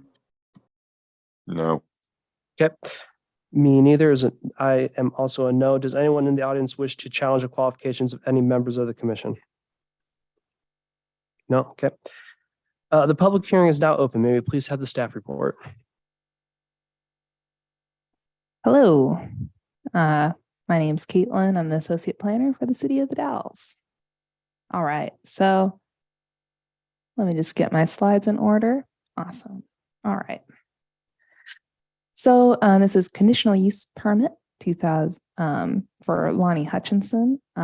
This is known as Speedy Holler RV Park. And please disregard the conditional use permit number because that's incorrect. All right, it's in the commercial light industrial district. And what the applicant is proposing today is a conceptual approval to expand and improve an existing recreational vehicle park. So upon approval of the concept review, the applicant will proceed with a site plan review to site and construct the development. So as you can see, this is where the site is located now. Staff did not receive any comments prior to the meeting today. And currently there are 21 RV spaces and 2 buildings on the property. That's just a quick picture. I drove by today haphazardly to take that. Okay. So the site plan review, some key things that the applicant mentioned that they'll be doing is removing the existing buildings. They'll be installing landscaping. They'll be paving the internal roadway and the parking pads as shown on the site plan. They intend to upgrade the existing utilities to the site, install internal sidewalks, install laundry facilities, and it looks like shower facilities as well, install lighting, and increase the total spaces to 49. What it is 21 currently. So what's a concept review? The city offers a 2-stage concept review approval process for conditional uses. As you know, RV parks are considered conditional with the Dallas Municipal Code. The applicant may request initial concept approval using the quasi-judicial process, which is this. And if approval of the concept is granted, the applicant must then submit a detailed site plan and get final approval through the site plan review process. So it's a 2-parter, as you'd say. So the commission may impose additional requirements with this concept at this point. Staff found that with what they turned in today was sufficient enough to bring to you guys for just a concept review. So there's some things missing in the staff report that you'd normally expect for a RV park approval process. So what the concept review does not include is landscaping standards, access management standards, driveway and entrance standards, parking standards, improvements required with development, so right-of-way improvements, and RV park requirements specifically. So what's next if the planning commission approves this application? It's a site plan review. All right. Okay. So, I have one question. Is this gonna be long-term rentals or vacation type? we're getting right to that, Commissioner Popoff. So if you want to take a look at the length of stay slide right up top here. So per the Dallas Municipal Code 10-12-060, stays longer than 1 year will need to be approved by the Planning Commission. So the applicant is proposing to provide 48 RV parking spaces, and it's going to be a mix is what they're proposing. So stays over 1 year and some short-term stays and some stays in between. So what staff is requiring of the applicant or adding as a condition of approval is that our proposed condition of approval is that we need to see what spaces are dedicated towards what, because we have a lot of things that we're going to take a look at during the site plan review process, and that needs to be shown on the site plan. And as a side note, all short-term spaces will need to pay transient lodging taxes as well. So that's added as a condition of approval. Does that answer your question? Okay, so part of the conditional use permit talks about impact mitigation. And so part of this is noise. Other than the equipment on the property, it shall not exceed 60 decibels. Staff did not think that this would generate that type of noise, and neither did the applicant. So that criterion is met. Odors and vibrations. So the odors that's outlined in the code is fuels, fertilizer, and industrial chemical grade materials. Staff did not think that this application or the site would have such materials that would cause odor beyond the property line. And neither did the applicant. Also, vibrations other than RVs rolling in and out of the site. Staff and the applicant did not think that this criterion would meet. So it's crossed out there on the slides. The applicant is proposing some lighting on the site. So as you can see on the slide up there, there's a couple yellow circles. And that's just for the internal roadway there. It cannot exceed 0.5 foot candles at the property line, and that will be added as a ongoing condition during the site plan review. The dust and particulate matter, the staff is thinking that the paved roadway as well as the landscaping that they're proposing will mitigate a lot of any dust or particulate matter picking up and going past the property line. And then the transportation system, this street is a minor collector street outlined in the Dallas TSP, the transportation system plan. And most of those impacts are going to be looked at during the site plan review process when we kind of look at, okay, what are the public improvements that need to happen at this site?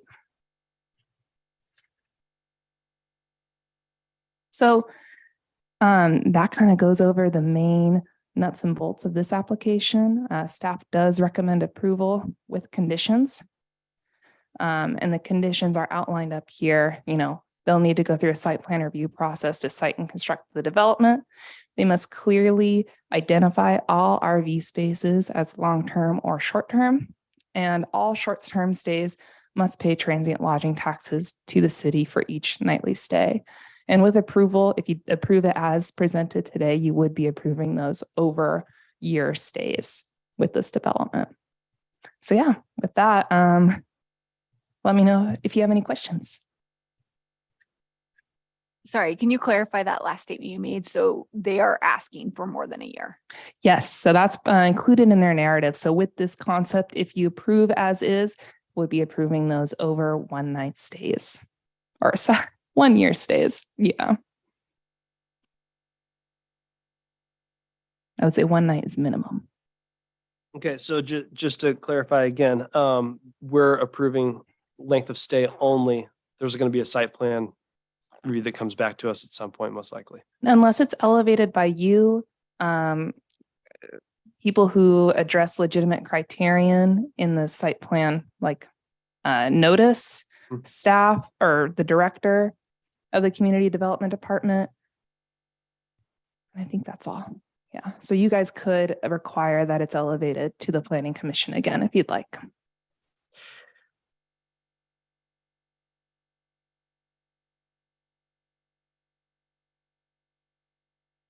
I don't have any more questions. Any of our Zoomers have any questions? Nope, I don't. Okay. Nope.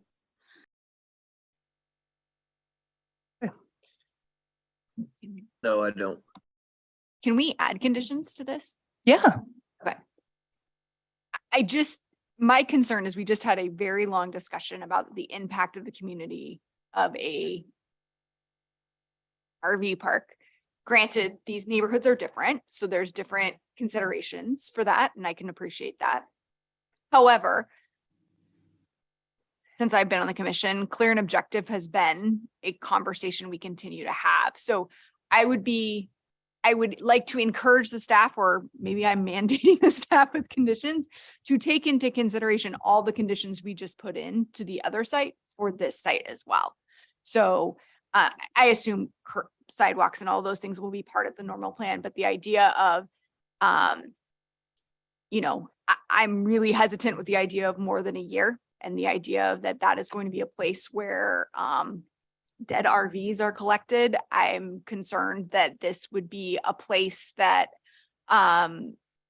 also doesn't have shade. I mean, there's concerns about that's, I don't think traffic necessarily is as much of an impact, but all of these conditions we just put in place, I think, are things that we need to consider for this site as well. Sure. Do you mind if I ask you just a point of question about that? So do you think it matters that this is in a different zoning type? Yes and no. I don't think that we need to necessarily have all of the same conditions as the other, but I think that the idea of check-in and check-out times, I think that is probably not a bad idea. I don't necessarily think we need to do quiet hours per se, but yes, there are some things that we can take into consideration because it is this different zone, but I also think that just because it's a different zone doesn't mean we need to change all of the standards that we just implemented. Okay. I'm just trying to get on the same page with you. Yeah, no. And I appreciate that. I just, looking at that is just as tight as the other site. It is a different zone. So that creates different conditions. Sorry, this is Maria. I agree totally with the commissioner, because if we're trying, and I appreciate that this is totally different zone, but I think if we're trying to improve our town, I also think that we need to make sure that that area does not look like that ever again, like now. And everybody knows what I'm talking about. So I think that is perfectly okay to add that. Okay. No, that's it. Yeah, that's a good point. I don't see anything to improve that site. Yeah. Okay. I don't have any more other questions for. And I just want to know if we do tonight, I will need to add as a condition of approval to this application that we are, in the notice of decision, we need to include language addressing the approved length of stay over the year. And that is part of their concept. Right. That's why they're here. Yes.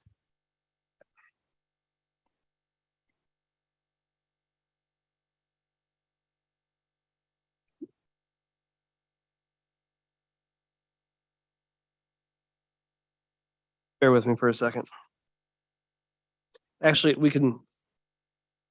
Yeah. Now let's hear from the applicant. Please come on up and state your name and address for the record. And then you can have at it. Good evening, commissioners. Thank you for taking the time. My name is Matt Williams, address 21510 Northeast Blue Lake Road, Fairview, Oregon. I also have my colleague. Oh, Blue Lake Road. Yes, ma'am. Like my eyes. You can't see them from there. Yes, Fairview, Oregon. I was just kidding.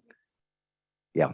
I also have my business partner, Lonnie Hutchison, on the Zoom. identifying as Sherry Hutchison is the label, but he's there. Do you want his address as well in case he chimes in, or do you want to leave that until later? Okay, perfect. So again, thank you very much. There are some significant differentiations between the prior applicant and ours, not better or worse, just very different. That 1 year mark being a fairly significant differentiating factor. So just to give a little bit of clarity for people that are not familiar perhaps with manufactured housing communities, mobile home parks, and RV parks. They all kind of sound like the same thing. Many people say that they're all the same thing. They're not. They're very different, not just in code and the way that we have to approach those, but also in the way that they're seen from a state and federal level, right? So manufactured housing communities are primarily manufactured homes built post-HUD when the HUD guidelines came in June of 1976. Mobile homes are prior to 1976, built for permanent residence, but not to HUD standard.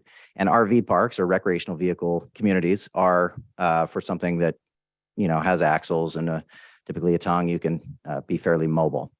There are some nuances to it. I won't get too deep because this is obviously a preliminary where we're just we're trying to cross a start line at this point. So one primary piece that we look for is providing clean, healthy, safe environment for individuals within a community from an affordable perspective.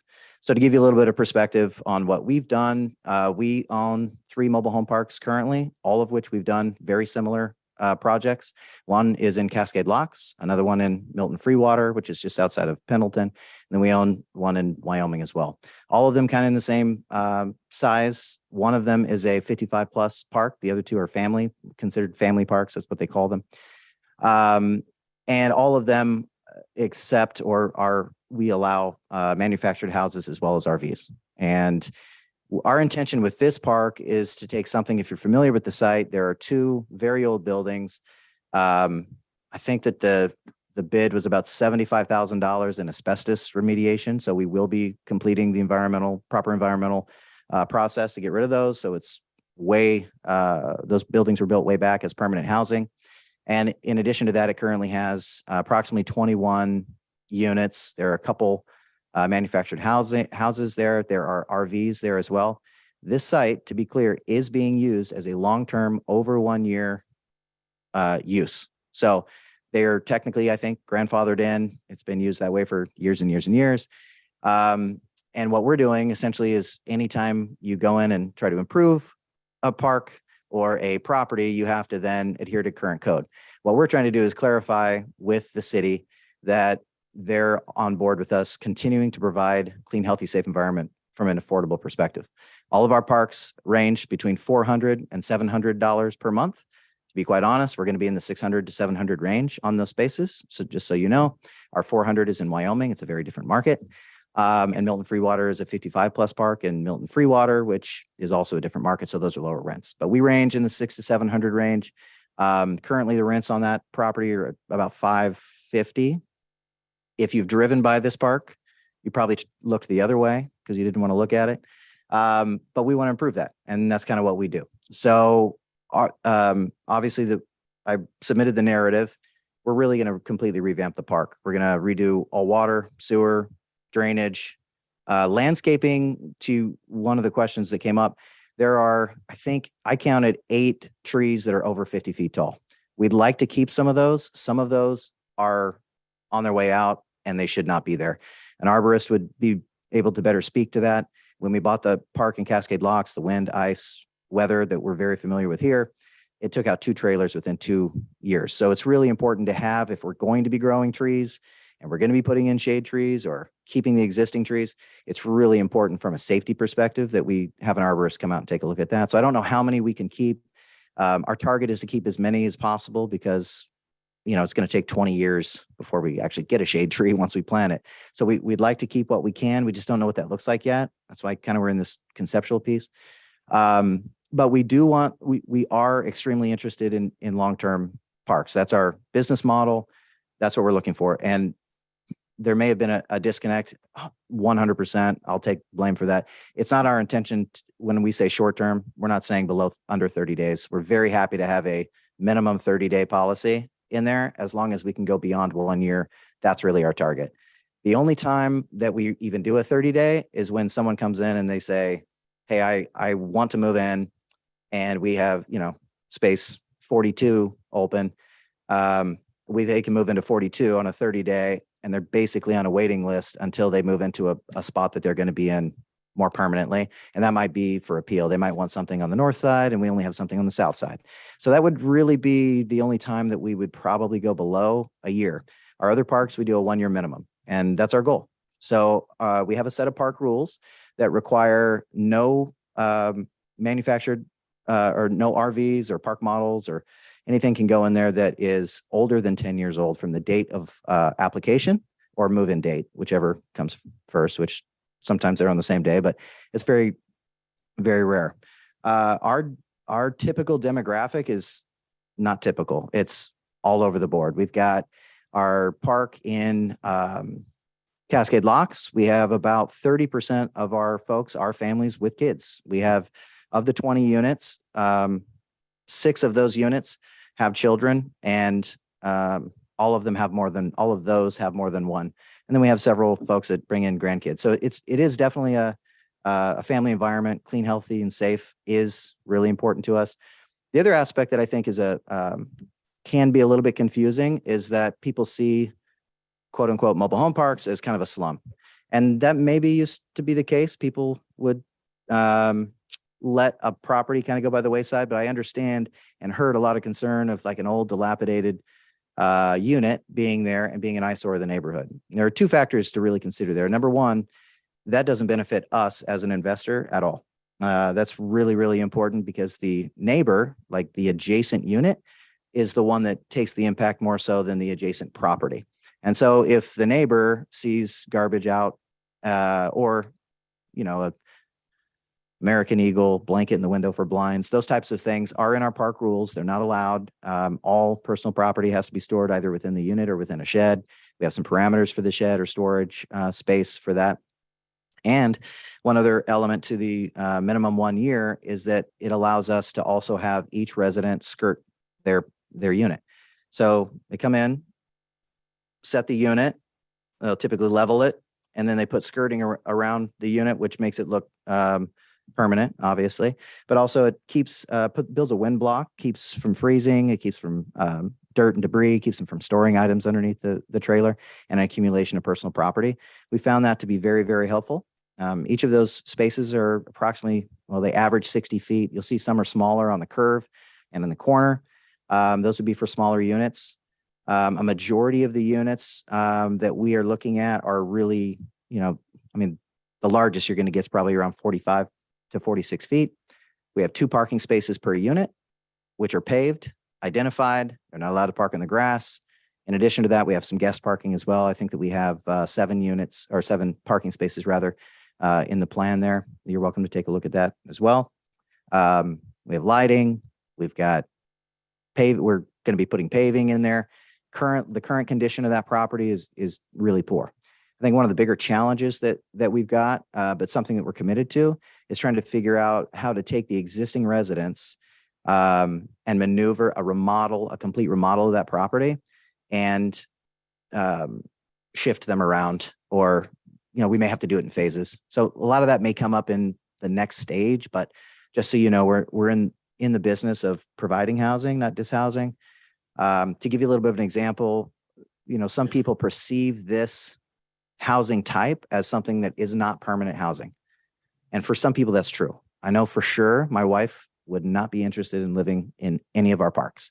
It's not because they're garbage. It's not because the people are less. It's because that's not our lifestyle. It's not what we perceived our life to be.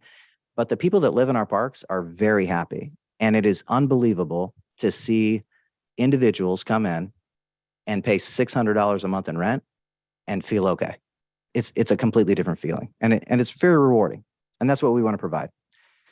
From a screening perspective, I've been in real estate and property management for 22 years. I've been licensed since 2001. I owned a property management company. We managed 275 units. We currently manage 600 single family units, third party. I teach 1,000 residential real estate agents a year on Oregon landlord tenant law. I'm extremely familiar with how to keep them paying, how to set the rules. We're members of the Manufactured Housing Communities of Oregon, which provide all the forms. They've got legal backing. We're really pretty well positioned to create that environment that we're looking for. Really, what we want to do is not go into a project thinking we're able to do that, and then have this turn into a scenario where either the city says, no, you can't, or it's just like an uphill battle. We want to work with the city to provide that.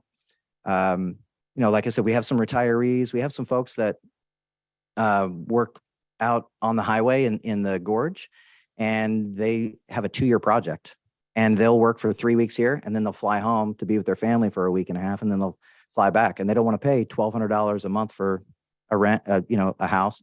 And it's really hard to find something like that. So these are really ideal living opportunities for individuals, and you know, safety and great environment is key. But for us, also knowing that if we're investing in the community and we're investing in this property, that the city is going to be on board and kind of see that. Our anticipation is to put approximately $650,000 into the unit or into the property once we purchase it through ways of, was my time up? Oh, I'm sorry. Okay. You know, in ways of paving, excavation, SDCs, drainage, landscaping, permitting, architect, and we use local folks to do all that stuff. So we really think it'll be a great opportunity to improve somewhat of an eyesore that's currently in the Dalles, to provide housing for individuals who would love their own unit, have a vested interest in the unit that they're in, and really otherwise would be living under paycheck to paycheck or needing public resources. This is a way out for a lot of individuals in this financial space, and we'd like to provide that.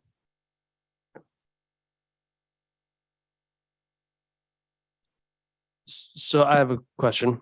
Yeah. Purpose of this is to ask for longer than 1 year. Yes, sir. Okay, longer than 1 year.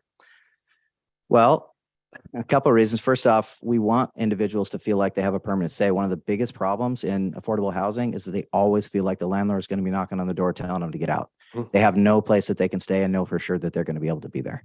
Okay. We're not, we have very little turnover once people go in. So there's not really like I've heard the conversation earlier about check in, check out, and the high traffic and that kind of thing.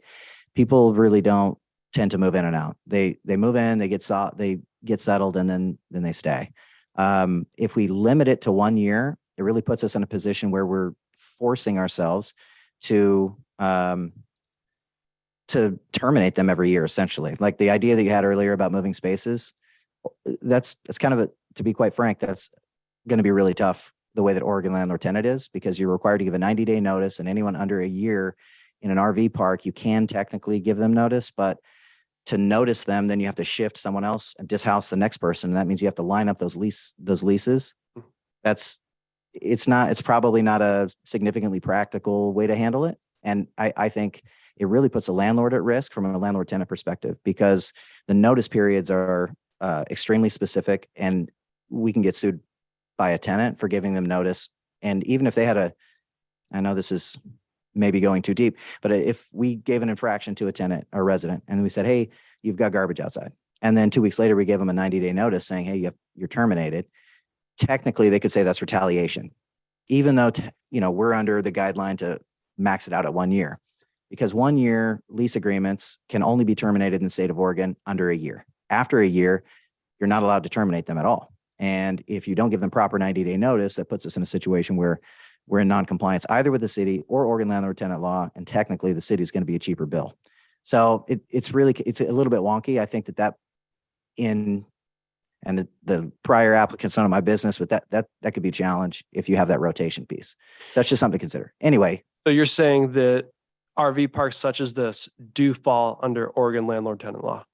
100%. Yeah. Oregon landlord tenant law dictates any landlord tenant relationship beyond 30 days. So you have Oregon landlord tenant law as a chapter, ORS 90, right? Then you take that chapter, and then at the bottom of that chapter, you have additional guidelines that are specific to manufactured housing. And you have a very small paragraph that says, okay, cool on manufactured housing, but we got a few nuances for RV. So it is specifically addressed in Oregon landlord tenant law, and all the forms and documents are very specific. Okay. But they're also, they do differ quite a bit from like a resident that's in a stick-built home, because they own the unit. So in that case, you know, like if I give a tenant a notice to terminate them, I can't give them a 30-day notice. It's got to be a 90-day notice because normally people have to get up and move their house. They're not moving their stuff out of a house. Sure. So there are some longer timeframes.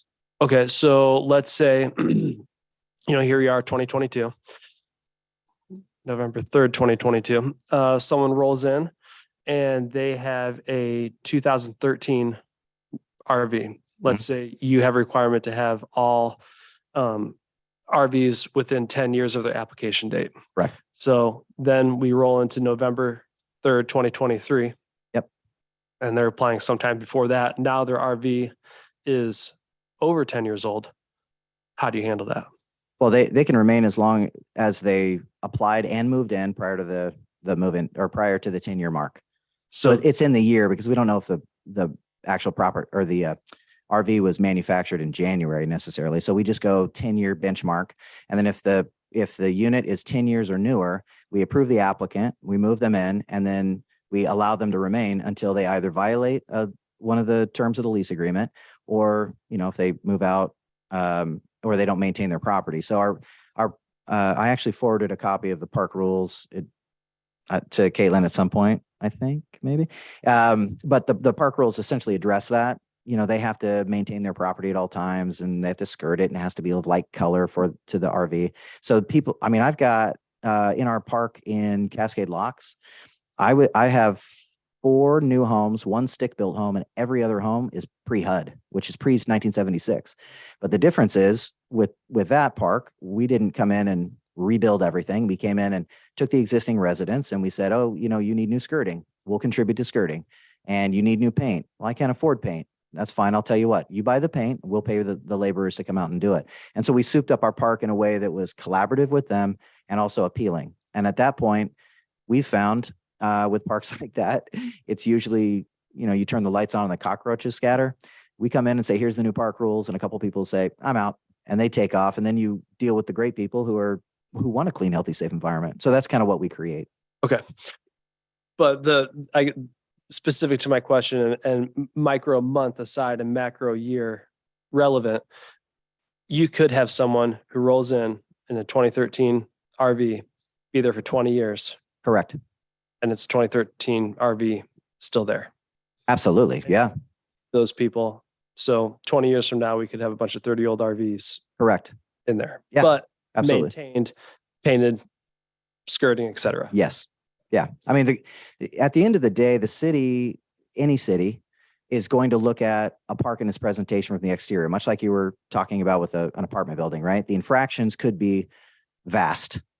But I have a 1991 9-unit apartment building up in Spokane that was also a junker, and no one liked it. And then I came in and I painted it up and I fixed it, and now everybody likes it. The neighborhood likes it. So, it comes down to the park owner. And I think one of the beauties from your perspective as a city is to say, I don't have to go I can go into a beautiful neighborhood and I've got 3 beautiful homes and then a junker. They don't mow the lawn.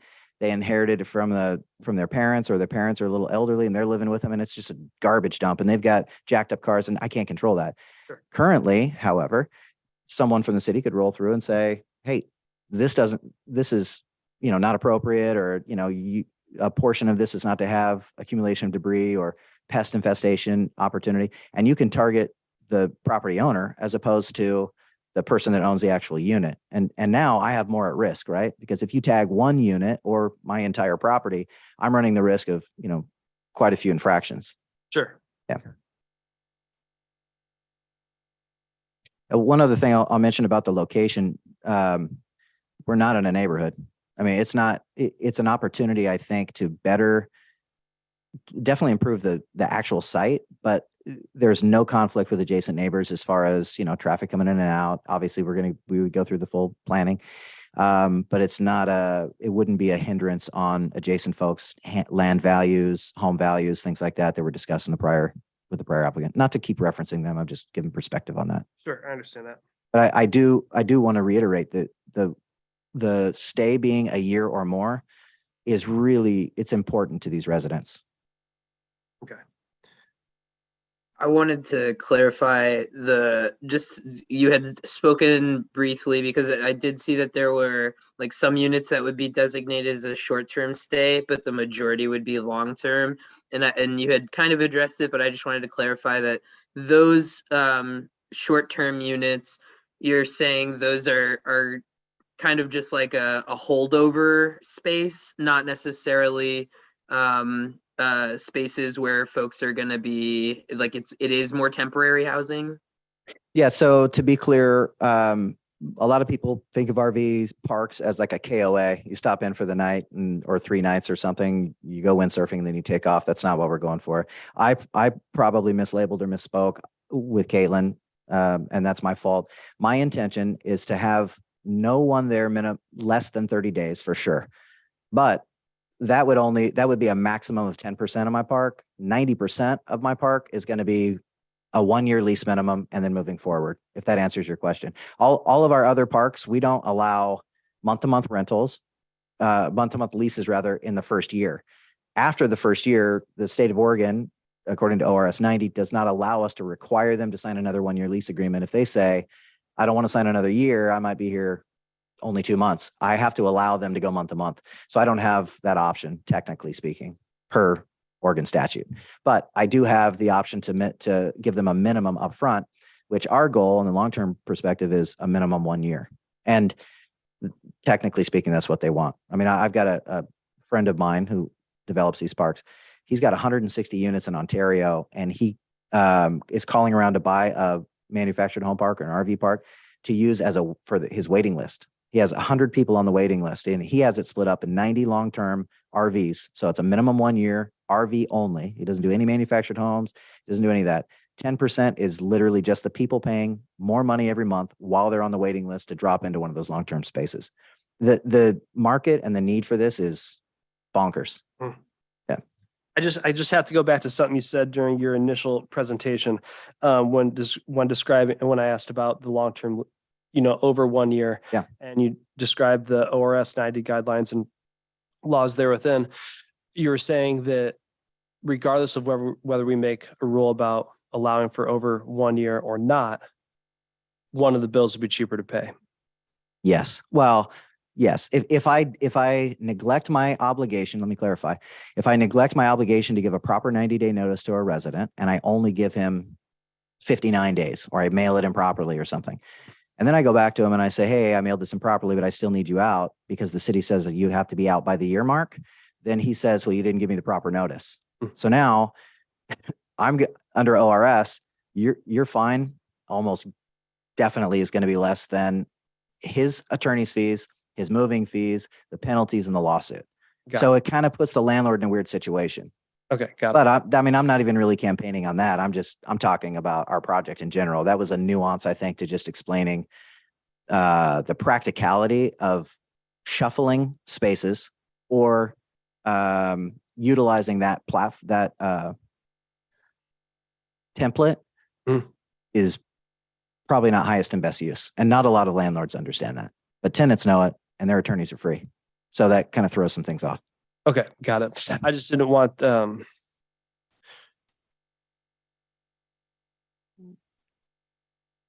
never mind. Okay. Any other commissioners have questions for the applicant?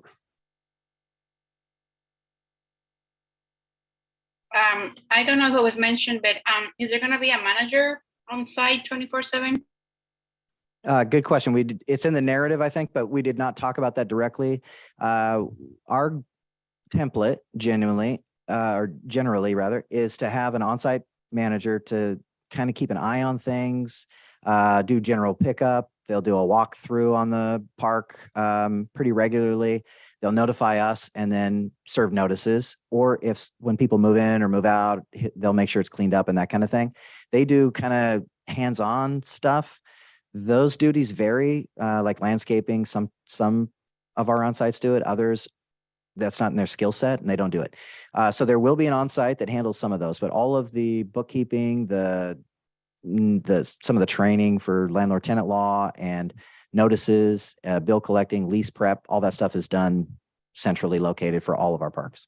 But in this case, we will be hiring a local property management company to handle all those aspects, third party, and then have an onsite to do just kind of eyes on the ground type situation. It's not really a move in, move out. I'm happy to have the 9 to 5 move in, move out because the turnover is not what people typically perceive with an RV park. It's very different.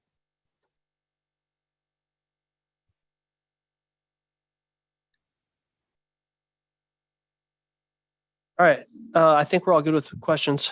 So we will move on to the next section. Can I just, Lonnie, am I missing anything? I think just to highlight that the property is currently being used and has been used for many, many years.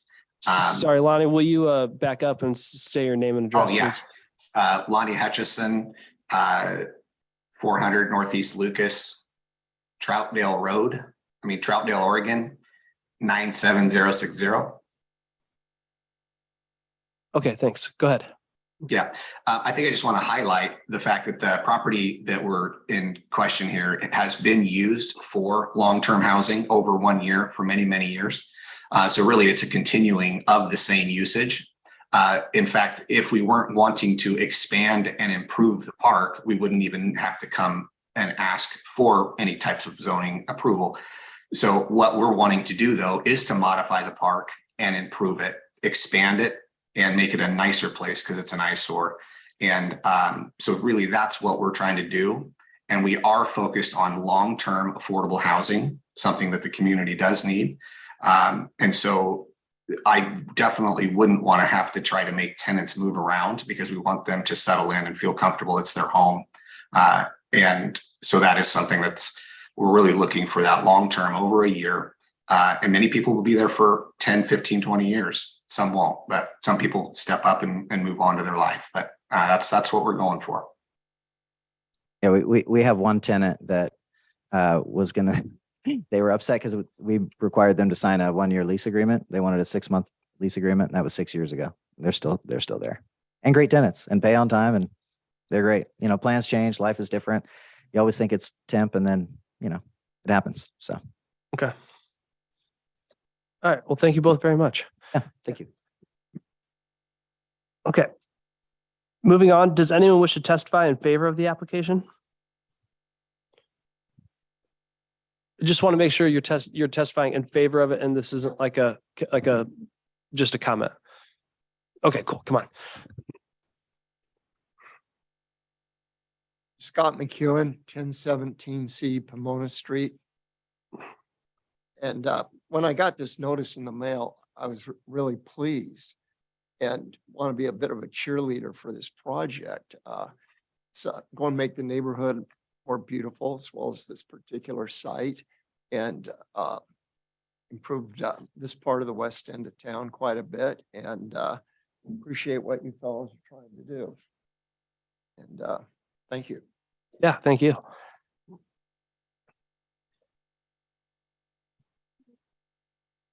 Yes. Hi, how are you? Good. Lisa Wallace, 3720 Columbia View Drive, the Dalles.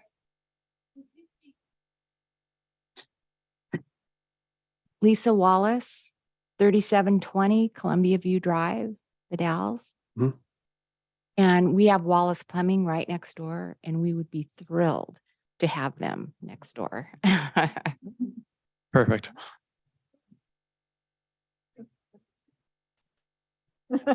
Thank you. Okay. I don't see anyone else on the Zoomer.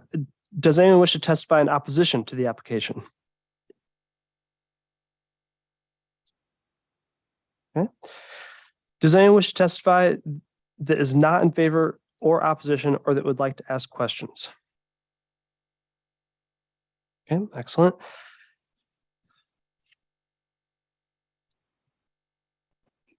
Do the commissioners feel they have enough information to make a decision and that you are ready for deliberations? Yes. Yes.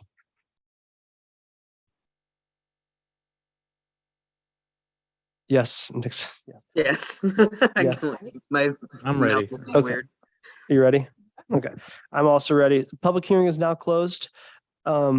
Any deliberations, thoughts from the commissioners? Commissioner Portela, any, or go ahead, Commissioner Sorry, Pena. sorry, Ms. No, Maria. it's okay. I just clarify, what are we adding to the plan? While we talk, just to clarify what we talk about? Well, if there's anything you'd like to add, go ahead. You can go ahead and say that now. No, what I was saying is, we talk about, comparing this one to the last one, and we want to add some of the same stuff. So I was just clarifying which one are they, or if we are doing anything. Is now an appropriate time to add conditions, or do we just need to address, this is directed toward staff, sorry. You can add conditions at this point. Yes, I would also, we do need to decide if we'd like to add the condition that lengths of stay over 1 year is permitted with this application. Yep. Okay. Go ahead. My question to you is, do we need to add conditions, or can we simply ask staff to use similar guidelines?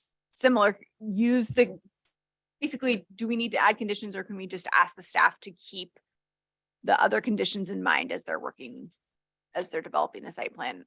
Well, so we're going to be looking at this in a site plan review. So this is just the concept at this point. So, I mean, carrying over the same conditions as outlined in the other review, I mean, are they all applicable?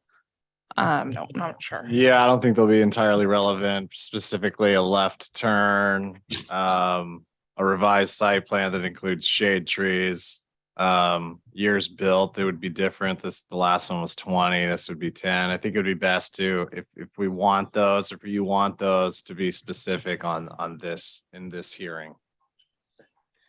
So yeah, Commissioner Pena, if you want to add some conditions, just tell staff now what do you want them to be specifically, and they'll add them on in.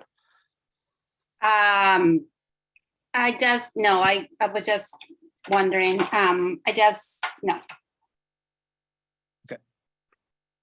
I don't think that we should add the condition in for folks to move every year, and I think that this is a different situation, and that especially considering that there are going to be folks who have already lived there for an extended period of time, to rip them out of their established home just because somebody wants to make it better just doesn't seem right. And that's what we would be doing, essentially. I agree with that as well.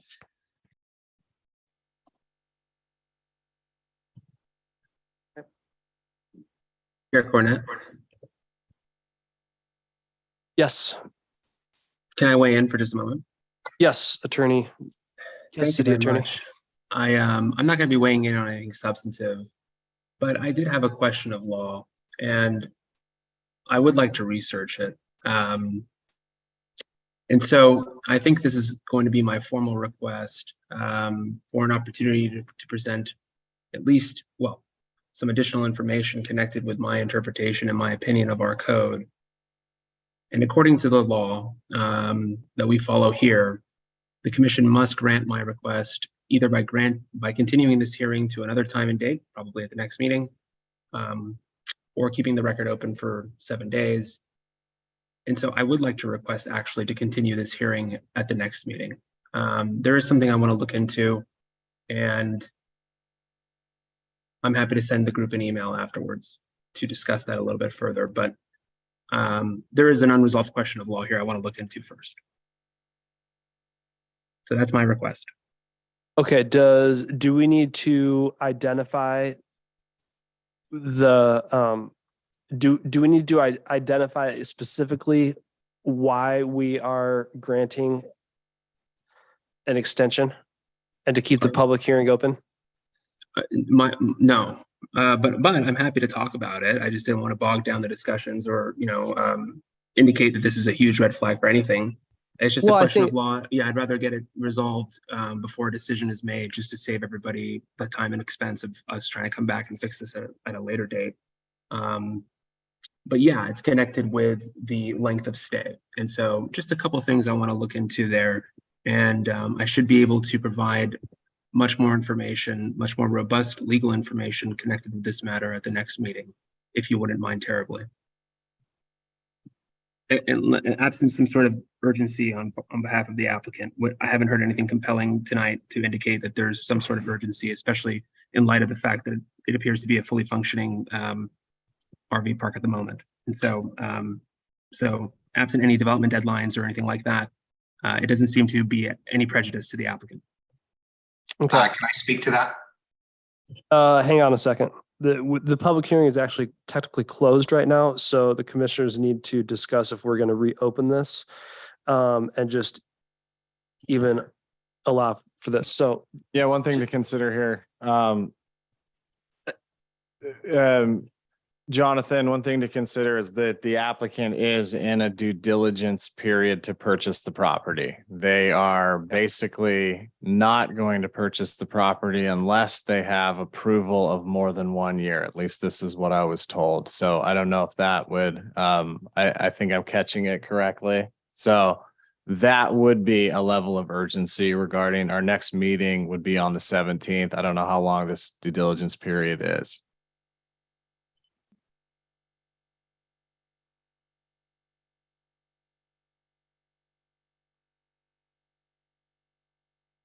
okay, so just for the commissioners to kind of lay this out real quick. So right now we have an applicant who's currently in escrow. They likely have a 30 to 45 day due diligence period. I'm in a little bit of a pickle being a realtor by holding, I mean, I know that I'm acting on behalf of a, you know, as planning commissioner, but also my realtor code of ethics doesn't allow me to interfere with known transactions. So I'm in a little bit of a pickle right now too. Or I can't knowingly interfere with transactions. You understand what I'm saying? It's been a little bit of a long day. However, I yield to the democracy that is the commissioners here. So what Jonathan Carr, the city attorney, is essentially wanting to identify is if the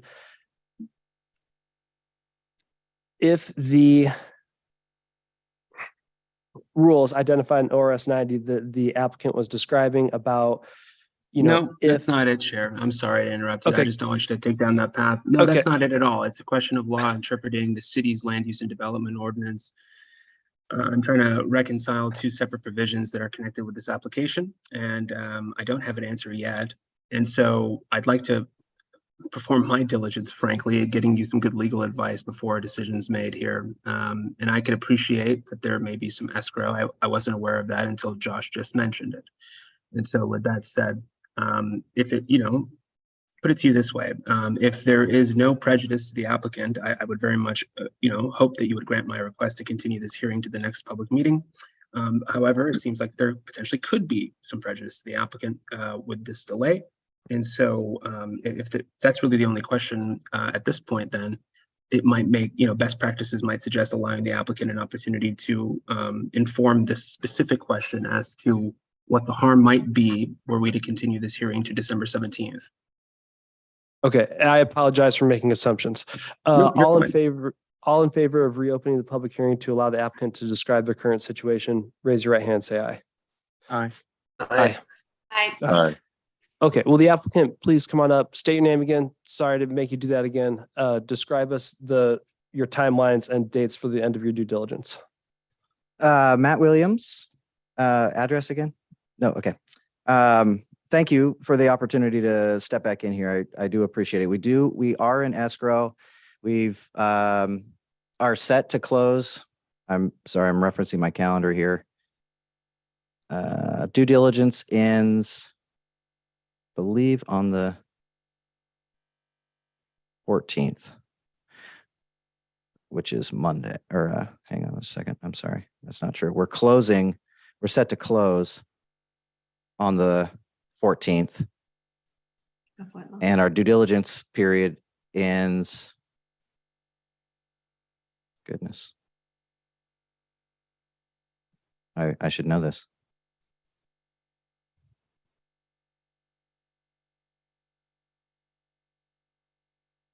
I've gone it. Okay, Monday the 7th. So we were able to negotiate an extension of the due diligence period to get through this meeting. And it was based on us submitting an application, completing the due diligence, receiving an answer tonight, technically. That was our presumption. And then being able to either withdraw from the transaction or move forward. The current seller in this situation has already indicated they're not interested in extending. They've got backup purchasers who may or may not go through the same process. I don't know. So we're kind of in that position. Representing you as a realtor. Me. You're representing. I'm the real estate broker, yes. Okay. Chair Cornett? So I just as a side note, I'm happy to, I mean, obviously if it has to do specific to the ordinance, the current city ordinance, I'm not an attorney. I'm not advocating that I am, but if it has to do specific to this project and there's something I might be able to contribute to your analysis, Mr. Cara, I'm happy to do that as well now that public testimony is open. So if there's, I certainly was not trying to bog this down with ORS 90, which it sounds like that's not the case. We're looking at an ordinance specific to potentially conflicting scenario. Okay. Oh, sorry. Okay. So if there is something that I can clarify, I'm really happy to do that. One other thing I will mention, if it has to do with long-term stay specifically, which is what we're moving toward, unless this ordinance specifically prevents the long-term stay, my request would be that we address any other hurdles in the actual site plan review, if that makes sense. And I don't know if it does with whatever rules you're referencing, what the attorney's referencing. But if it's something that we can get over the 1 year piece to know that we can move forward on it, that's kind of obviously our end goal. If it's a nuance not having to do with that long-term stay, we're happy to address that in site plan review. Okay. Chair Cornett? Yes. All right. Thank you for the opportunity Yes. just to elaborate a little bit further. While the public testimony is open, I can provide you some additional context here. Not that I'm a member of the public, but no, this is connected with the length of stay, the provision in our Land Use and Development Ordinance, Title 10, Article 1012.060.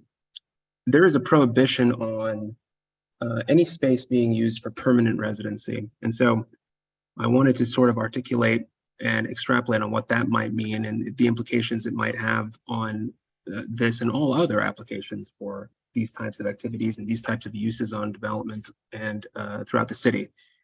And so to the extent that this commission decides to allow stays that exceed 1 year in length, it certainly appears that our code permits that, so long as the spaces are identified for each kind of stay.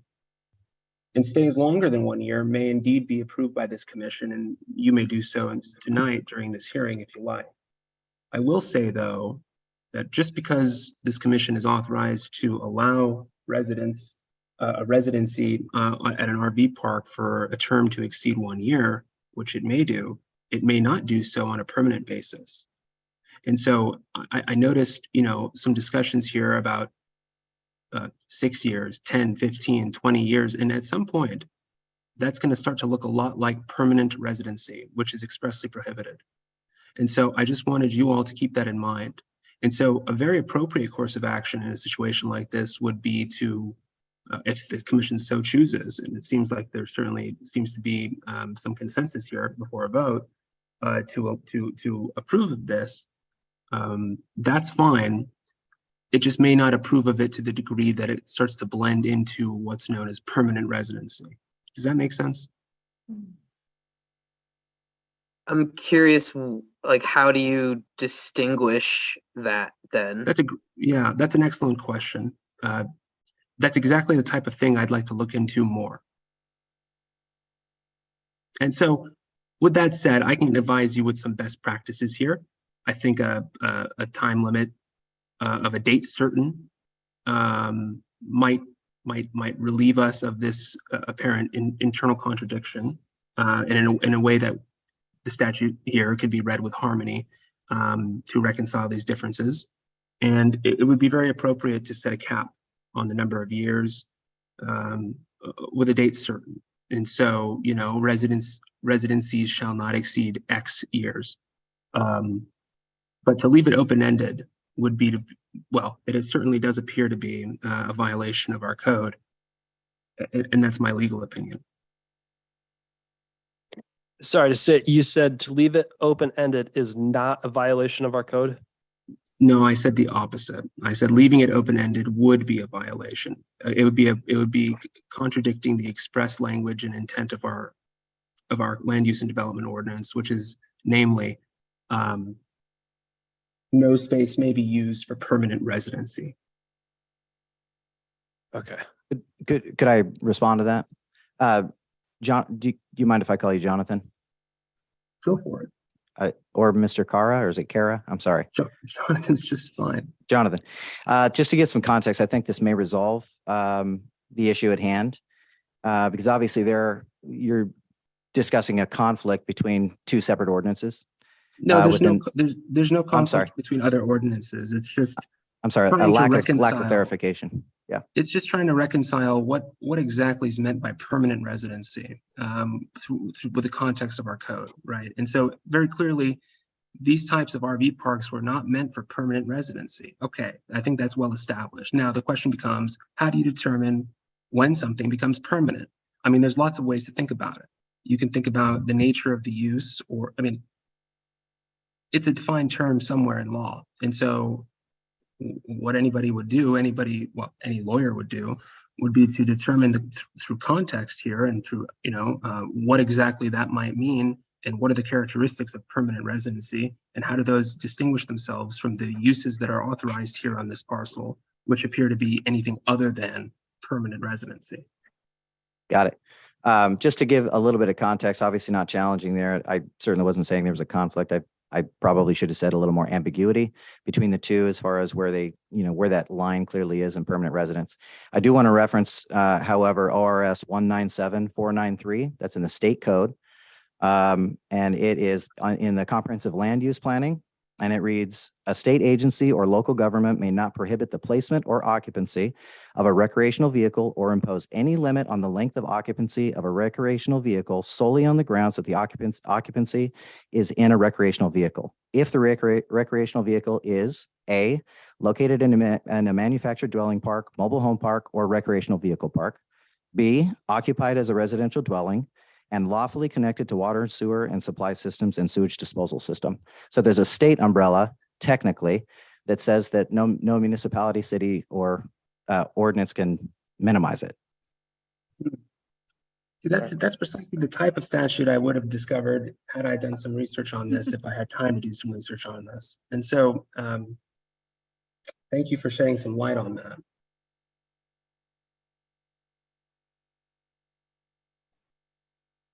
And so if a state, just reading this for the first time now, Chair Cornett, which is, I'm going to be facetious here. It seems certainly that based off the express language of this statute, the city may not prohibit the occupant,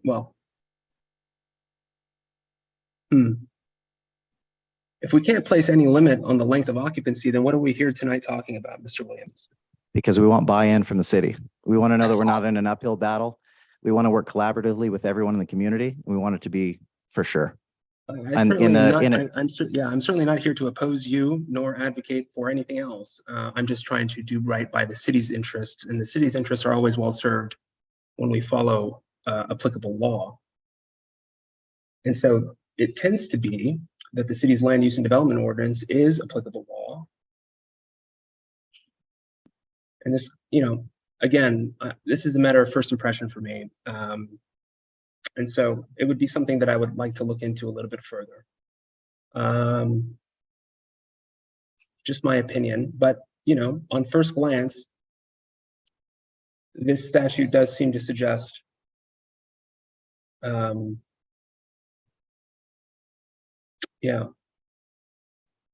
does seem to suggest that the city may not impact the length of any occupancy solely on those grounds. However, it seems that the city could limit the length of an occupancy on other grounds.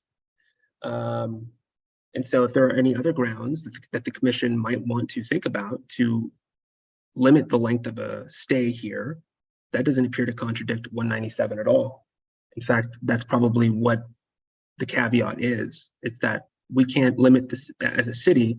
We cannot place a limit on the length of an occupancy of an RV solely on the grounds that the occupancy is in a recreational vehicle, so long as the vehicle is either located in an RV park, occupied as a dwelling, and connected to water and power and sewer. And so another way to say that is a city may prohibit the placement or occupancy of an RV park or of an RV, and the city may impose a limit on the length of occupancy on other grounds, so long as there are other grounds than those three that I listed. And I'll list them again. Number one, its location in an RV park. Number two, occupied as a residential dwelling. And number three, lawfully connected to utilities.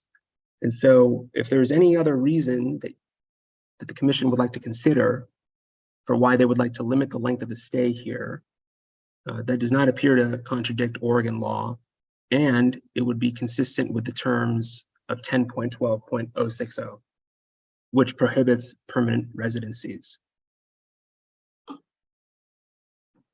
Is that code that you just referenced, is it prohibiting permanent residencies because it's an RV park?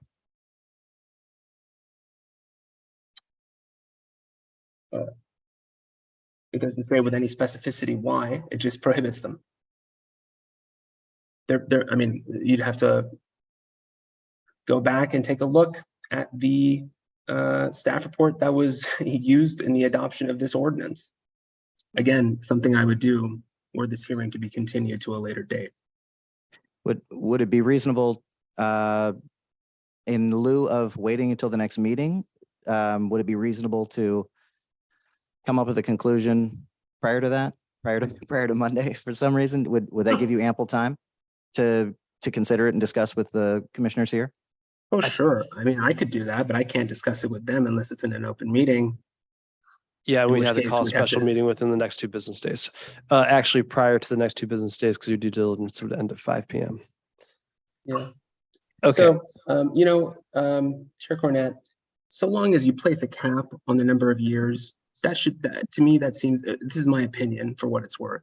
As long as you place a cap and don't leave it open-ended, there doesn't appear to be any issues here. If you leave it open-ended, there may be issues here. It's a risk that the commission takes.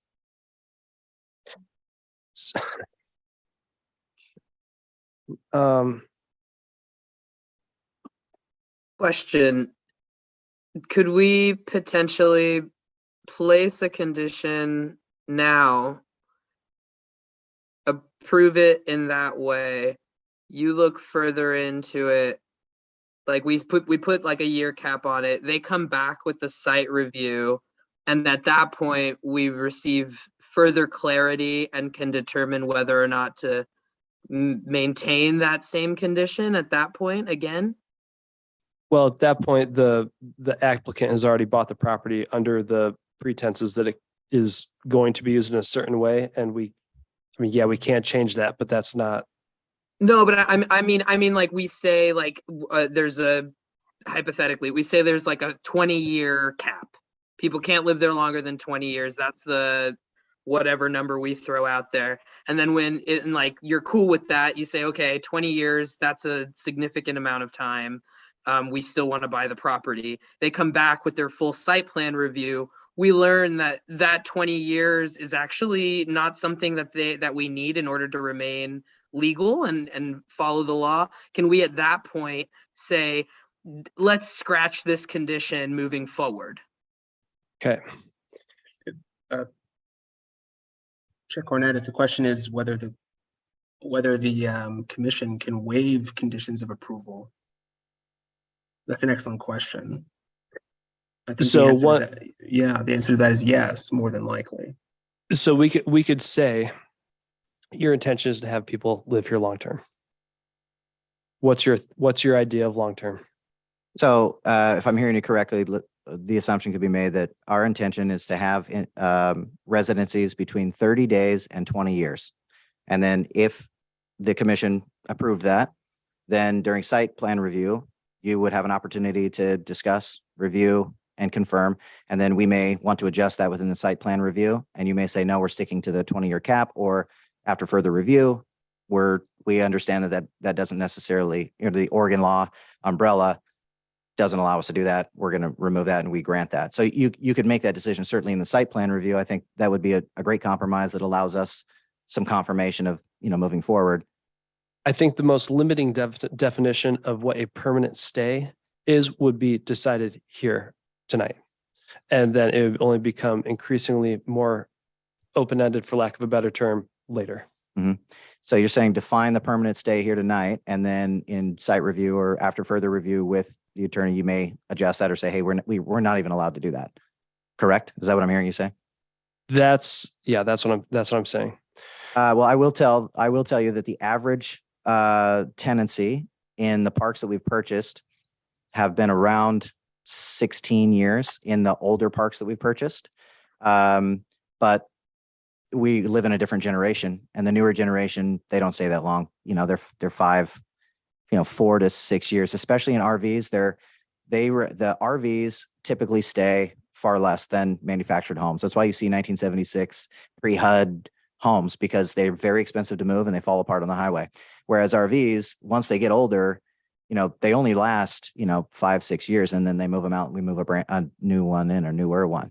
So our average stay is somewhere in that range, but I just want to be really careful about limiting it, having to dishouse someone in 6 years, if they're taking care of their property. Sure. Okay. Well, this is all very fascinating stuff. Again, Okay. to give Chair Cornett, to give the applicant some sort of diligence, confidence. I haven't indicated anything. I don't think. I certainly hope I haven't. That would prevent this commission from allowing what they sought to achieve here tonight, which was this extension of allowing more than 1 year stay. And so that's completely fine under our code, at least. And so if that's all I heard them seek, and correct me if I'm wrong, but I didn't see anywhere in the application that indicated a request for permanent residency, or really a certain time limit other than just longer than a year. And so I don't recall ever seeing an actual time. Was one proposed? Can I make a request from the applicant to answer me whether that was included in the application at all, what their time limit that they're proposing, or at least hopeful of getting approval on is? There was not one proposed, and we were going off the existing code, which caps it at a year, and the proposal technically was beyond a year because we want to extend it and make it long-term housing. So the phrase used in the industry is long-term housing. And there is the differentiation between RV and mobile home and manufactured communities. They're separate. So, to put a cap on it, obviously that could be a detriment, but the proposal specifically tonight, sir, is to have approval from the city to have long-term housing beyond a year. I understand at this point, given that you're looking for a specific some specificity there, that we did not identify a cap because there's no intention there. Our idea is to prevent dishousing. Okay. Well, I appreciate that. Well, with that in mind, Chair Cornett, and just in the interest of, I don't want to interrupt their diligence or interrupt their deal at all. And so, it would be appropriate if the commission would like to allow for this stay for over a year, which certainly seems to be the consensus, as I mentioned, to impose that as a condition here to say, if that were to be the case, the applicant may include long-term stays and stays longer than 1 year, at which to be determined through site plan, or something to that effect. And so in that way, there's no need to continue the hearing, and it could be resolved tonight, with the understanding that the final deadline for capping it would be at a later date. I know you mentioned earlier that you would like to have that nailed down tonight. I'm not so sure that that's something that I would feel comfortable with unless there was just a cap placed. And based off what the applicant's saying, given their average tenancies is around 6 or 7 years, maybe 10 years would be fair to all parties involved as a compromise. And so, again, this is just my opinion. And so that's all. Thank you again for the opportunity to express it here. Jonathan, as a point of clarification, I believe the applicant said 16 years. Oh, Yeah, across all housing types, but in the RV world, it's less. If they come in with a 10-year-old RV and they're there 6 years, then you hit 16, 17 years. Usually transient makes it sound like like they just don't have a home, but that's typically with RVs, they will be moving or upgrading within that time frame, within 6 or 7 years. To be quite frank, if we had confidence that we would be moving on to the next phase in knowing that we have the opportunity to go beyond a year up to, you could identify a specific time frame. I'm pretty confident, just given my conversations and my interpretation of some lawsuits that have happened, some work that has been done through the manufacturing housing community of Oregon, as well as Phil Queren, who is an attorney that specializes in this line, that the state law is going to trump it. So I'm pretty confident in that. I just, from a realtor perspective, I'm kind of pushing through this due diligence to make sure my client feels comfortable moving forward, knowing that they're making a significant investment. So obviously, to your point, Jonathan, why are we even here if this thing is an umbrella? Really what we want to do is work with the city in collaboration. We'd never want to try to cram anything down or surprise anybody, because it's a different housing type that not a lot of people are super familiar with, and we love it, and we love working with cities to do it. So that was kind of our goal here. Sure. Again, and just to Chair Cornett, may I just respond to that last comment? Sorry, say it one more time. May I just respond to that last comment? Yeah, go for it. Thank you. I'm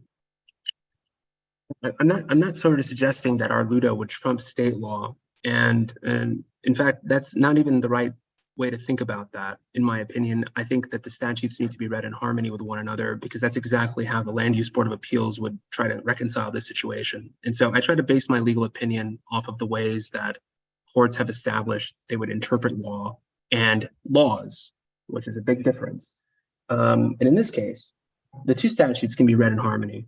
In our case, we prohibit spaces from being used for permanent residency.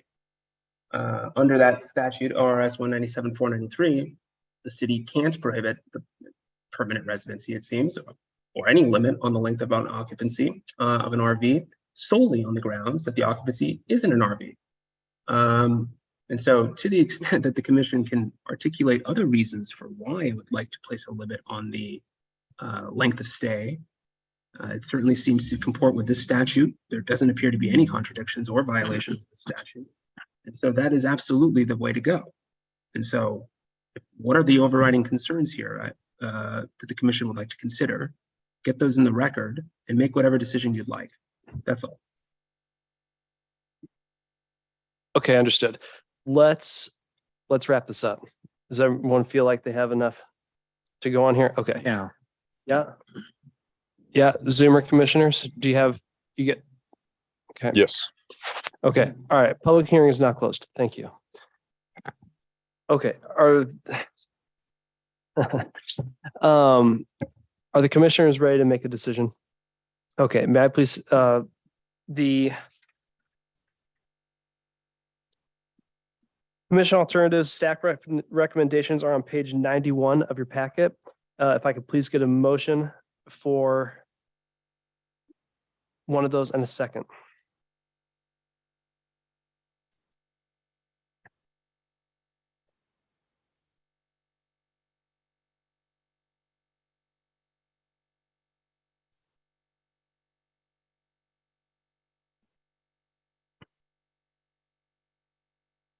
Sorry, go ahead. The question is, do we need to specify conditions before we make any approvals? Yes. So if you do want to approve stays longer than 1 year, you would need to add it to the conditions of approval. Okay, so yeah, just. Yeah. I mean, I think I don't want to speak on behalf of any other commissioners. I'm fine with over a year. I guess the part I'm still confused by is if we need to add an expiration date. That's still unclear to me. So I'm going to leave that up to Cody. Okay, it's my understanding that we need to deliberate why or why not we are putting an expiration date, a time limit on that. That's on correct. record. On record. That would be ideal. So in my opinion, and I'll just speak for whoever one cares to agree with my opinion, as those things normally go. The idea, the concept of permanent dwelling is not defined, as we are not given the opportunity to define it in the criteria in the packet that we have. Therefore, I don't think that that concept is applicable to what we have to do here. Given the substantive, it's not criteria, but information that we received as we kept the public hearing open, I also don't think that we need to define a maximum length of stay. That's what I think. So we can just leave it open into that. You can be longer than 1 year. Yeah, we can leave it open-ended. It could be longer than 1 year. If we are to approve this, we need to add the condition that we would say, as following the planning commission move to adopt resolution PC 609-22 approving conditional use permit 208-22 with the proposed conditions of approval, that being allowing for a stay longer than 1 year, based upon the findings and facts of conclusions law set forth in the agenda staff report. So someone would say that. As you just did. Just You just seconded. made I just did. So yeah, so someone like, I'll someone like, okay. So Someone that might motion say is, that. okay. So that motion has been approved and seconded. I approved it. It was I second it. seconded by Commissioner Popoff. And we're going to move to vote on it. So we are voting on resolution PC 609-22, approval of conditional use permit application 20-22, Lonnie Hutchinson for conceptual approval to improve and expand existing recreational vehicle park with the condition that stays of longer than a year are allowed. All in favor, raise your right hand, say aye. Aye. Aye. Aye. 6 ayes. Any in favor? All those not in favor, raise your right hand, say nay. No in favor and no abstains. Okay.